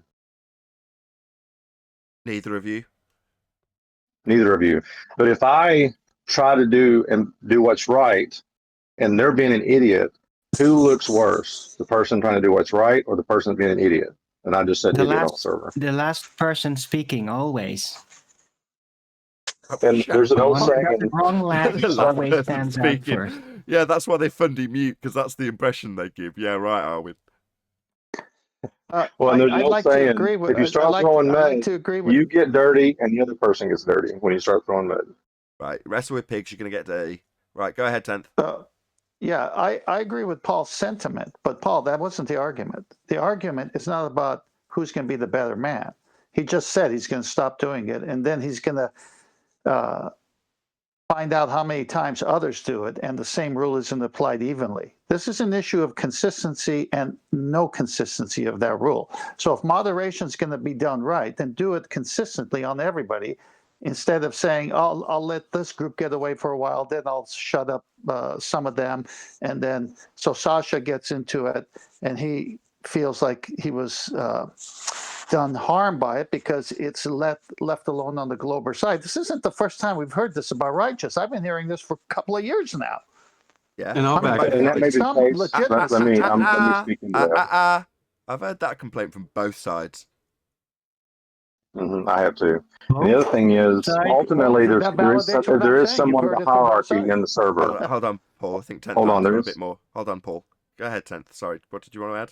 Well, my point is this, that moderation is important and it's a hard job. So nothing on that, on righteous, because it's difficult. But if he's going to do it, and I hear Sasha saying it, and I've heard this now stated from Sleeping Warrior as well as others about righteous. So it's been going on for a while. So why not just bring a little attention to it, to righteous, and say, look, you've done the best you can. Can you do a little bit better? Anytime anybody violates, just shut them down, because then you're enforcing it equally. I don't know. Every time I've discussed this with righteous, I get to the Let me conclusion where I've got a very scrunched up face at the end, and I go, yeah, it's a really tough job with no thanks at all. It is very exactly. I mean, I got hammered yesterday because of something I did from a flat earther. You know, I mean, that I didn't stand up for a flat earther. You know, and you can say whatever you want, but I was actually making an argument in a different direction, and the flat earther took it personally. And that's me, and I try to be fair on the server. I've shut down Globers as well as I try to shut down flat earthers. I had to shut down flat earth data tried to shut him down several times the other day, as well as I've shut down Ed and tried to shut down everybody else. So yeah, Nathan's right. It's a thankless job. And the other thing is, there is a hierarchy kind of in the server. I'm not at the top. I'm probably more like in the third spot, but there's also a bunch of tent mods. You got Betty, QN Righteous, probably me, and then a bunch of tent mods. You know what I mean? So what do you do there? You know, Righteous is kind of. Notice I'm not even on the list. Go ahead. Well, I'm sorry, Nathan. You are on the list. I'm sorry, but you're not in Discord all the time. I'm talking about people that are in the Discord pretty regularly. It's all right. So, you don't have to butter me up. I know my place. This is very easy. The rules have changed within the past 10 days or 2 weeks. You need to look at the rules and follow the rules. This has no past about it, right? It's the rules as they are now. Read the rules and follow the rules. That's just it. That said, right, I'm going to just because it's been very against Sasha, and I'm going to side with him just for a few minutes, right? And I'm going to not use him as an example because I don't want him getting more triggered. So I'm going to use Rebel as an example, right?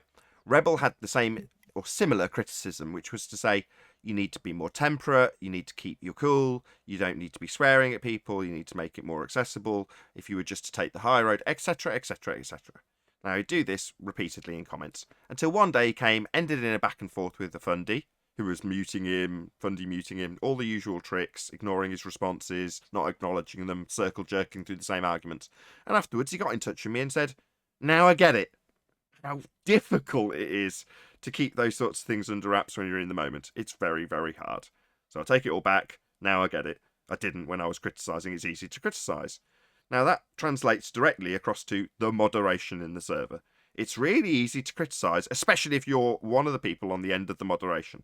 But ultimately, at the end, and it goes both ways from Globers and Flat Earthers, there's going to be people who are feeling hard done by for whatever reason when someone moderates them. And there's normally a justifiable... In fact, I haven't come across an instance yet where the moderator hasn't been pretty concise and quick to say, this is why, and that's why I made the decision. And I haven't gone, yeah, I'd have done the same. And you just think, okay, all it leaves me with the impression of is that it's a good server.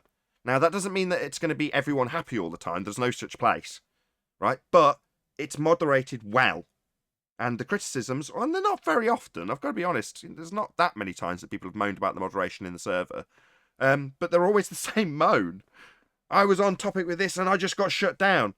And it's like, okay, and then the moderator says, yeah, well, they broke this rule. And I'll put it to them like it's been put to me. But what about all the people that had done that before then?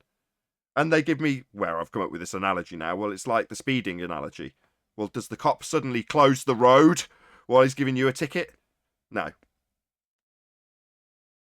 Yeah, and then people go to the county that enforces those police rules, and then they complain to them. Right? That's how it goes. Or like Sasha And then, saying, and then sorry, to bring you Chocolate back in. starts speeding more because he sees the cop is out the car giving somebody else a ticket.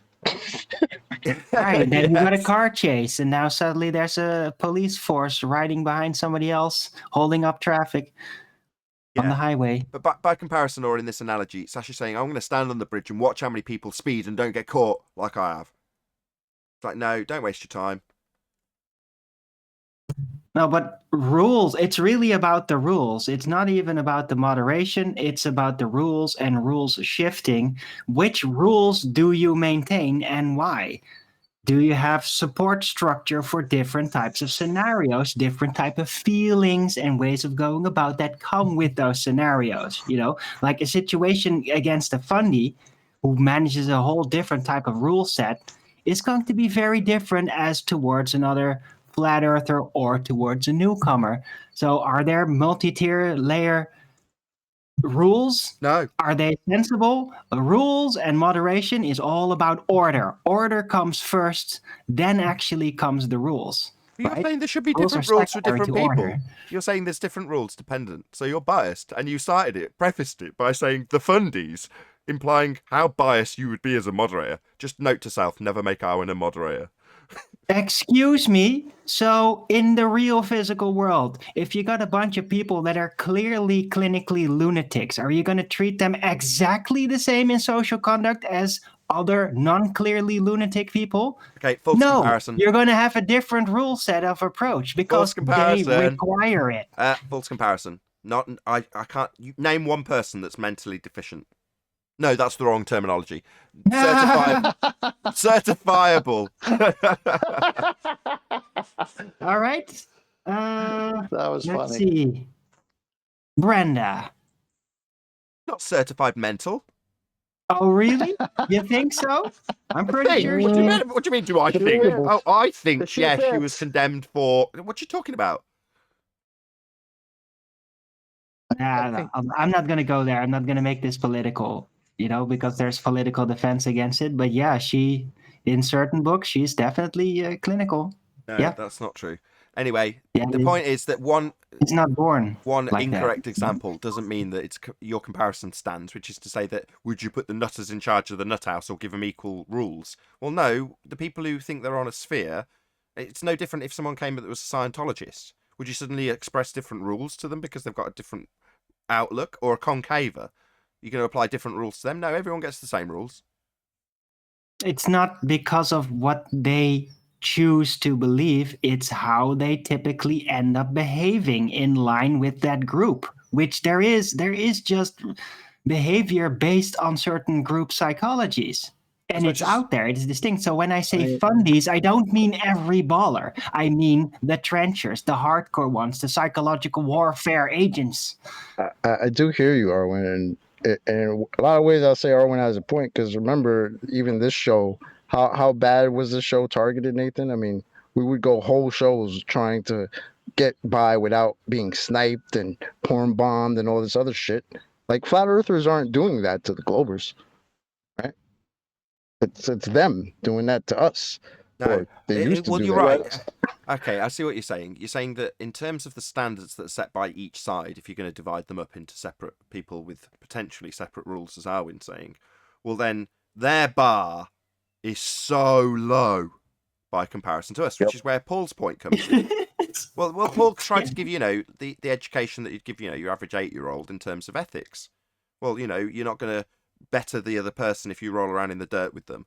Well, yeah, okay, that's true, but by the same token, the standards they've set for themselves are really, really low, and I think they're moderated within those benchmarks, and so are we. So the standards seem, to someone like Sasha, this is where I bring it back on point, seem like, well, they are assessed on their arguments with the standards that are low for them, yet I'm set to a higher standard. Well, be the better man is the standard for me. Fuck you. That's Sasha's attitude. Well, that's a choice for everyone to make. Do you want to go down with the fundies, or do you want to float on top of it? It's difficult. It's a personal choice. I mean, it's not right to just generalize everybody, right? I would never say every Glober out there, every baller's, the type that will snipe us and porn bomb and do all this other shit that doesn't necessarily have to happen, right? But because all of that has happened, it does paint a picture of that group, and I don't know, you can't really just let that go, even though you have to judge everybody individually as they present themselves. Right, because they're going to find a way to take over control if you let them. If you're going to approach them equal as everybody else, once you spotted that they do have that behavior, they will take control. We know this. Yeah. I mean, how many people complain about the show but weren't here 4 years ago when all of that was happening, right? Have no idea about it. That we would try to debate, and we have people, the whole panel will get sniped off, or somebody will start playing porn songs in the middle of it. Like, what it the was hell? Flat Earth debates and Counter-Strike at the same time. I was literally standing in a corner waiting, looking at that screen for an unidentified to pop up so I can snipe him out so he didn't snipe us out. It was Counter-Strike behind the scenes, really. It was literally like warfare in terms of that aspect of it. So we had to come up with strategies and tactics to stop our opponent from basically flooding out the panel with globe heads. You remember you used to say anybody would like to join the panel just to take a spot so that we don't get sniped and all this. Yeah, you had to keep the panel full to capacity so that there was no gaps for people to come in and snipe. Or more likely, once they'd got the panel full, they'd start up a debate, and as I'd try and refute whatever was being claimed, I'd get Fundy muted. Or actually muted, because back in the day, you could just come in as a guest and mute the host. So while I was giving a rebuttal, they'd just mute me. And what that would effectively do, because I'd still be going out to the audience, is because the Hangout couldn't hear, they'd carry on with a separate discussion, meaning that the point that was being refuted got ignored. Now they do it by just talking through the rebuttal. Fundy muting is turned into, instead of, well, we'll mute the host, and then when he comes back or realises it's been muted within the Hangout, we'll be on a different discussion and the point's lost. Right, and at least now we don't risk getting porn bombed or sniped out of our own Hangout. Because back then we had to a newcomer. We don't immediately feel this is a sniper. Then speak up. Remember that? Immediately. We would have to stop the debate completely and say, who's this? Who are you? Identify yourself. Identify yourself. Or we'll open fire. And occasionally there was losses. So in that time when someone like Chocolate saying, "Who are you? Come on, open your mic and speak so we know you're real," and then suddenly 3 or 4 people start dropping, And it's like last man in the separate hangout, the hangout that shall not be spoken of, because we didn't want to give any of the audience the idea that they should go in and do what we were doing in the sidelines. So there was 2 versions of the hangout running. And eventually we figured out how they were doing it. They were going into the second hangout that wasn't the one that was shown to the audience. And they could disappear from the hangout but still be there somehow and remove people from it. Until I learned that my account, which for some reason is a historic account, could go into that hangout and not be seen. So I could remain completely, they couldn't snipe me out of the hangout. And everyone would be trying to figure out why I would be making the show. You could come in, join the show, hear me talking, but not be there in the background. It's like, yeah, that took a lot of figuring out. The tactics, what's that got to do with debate? Nothing. Well, but the Globe believers felt the need to suppress us and censor us to the point where no arguments from the flat earth were heard. Right, and now they don't have as much mechanical advantage, so they have turned to psychological warfare instead. Tactical. Well, Numpty dipshit psychological warfare. In the program. Correct, QE. It's Numpty gone from dipshit psychological warfare. Yeah, it's gone from we'll get rid of the host and just talk about Globe for the entirety of the live show to we'll actually get a chance to put our argument across and sound stupid in the process. Yep. Yeah, they're morons. Yeah, because meanwhile the unicorn is the antecedent for the horse. I'm sure you all understand that analogy. Yeah. That's exactly right. Also, the apparent redundant horizon is formed by the geometric horizon. Therefore, the one we see is a projection of the one that doesn't exist. Yes, you're going to hear that a lot lately. It projects itself. So the geometric horizon is the necessary antecedent for the apparent horizon. That's the new argument from the numpty idiots. I'll be back. Even in that statement, it means that necessary antecedent, that is a part of something that is required to have the other thing in the first instance. For example, you can't have gas pressure without the antecedent of a container for the gas to press upon. So it's required. Well, to say that the geometric horizon is an antecedent would mean that we must have one. And we don't. I just want to suggest that you go to Master B and post a picture, or anyone could go look at it, because the unicorn is no longer, the horse is no longer the antecedent. Oh, pig unicorns are a subset. That's like the equivalent of a celestial horizon. You know, there's like this special type of fish, right? That has like the type of horn that just looks exactly like how we would imagine a unicorn horn, right? What's it called again? Unicorn fish? It's a really big, like a whale-like fish. Narwhal. I was going to go somewhere with my pig unicorn, but... Do you mean a narwhal? Are we? Yes, I think so, yeah. It's really amazing. Is that really going to be And the you note look at we the end horns, show it even has like this swirl to it. It's pretty astounding. on? This is going to be the note we end the show on. Surely someone can say something to top that. Yeah. Well, if I draw a horse, am I within 5% of drawing a unicorn? No, unicorns aren't real. Well, if you do it on the spur of the moment, you might be. Perfect. Boom, boom. With that, I'll say a huge, massive, enormous thank you to both Discord and G+ Panels for making today's after show possible. Of course, a massive thank you to all of you in either Nathan Oakley 1980 or Nathan Oakley Premiering Stream for hopefully smashing the super chat, liking, commenting, sharing, subscribing, and all that good stuff. I've been Nathan Oakley, and I'll see you all in the next video.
lovely day.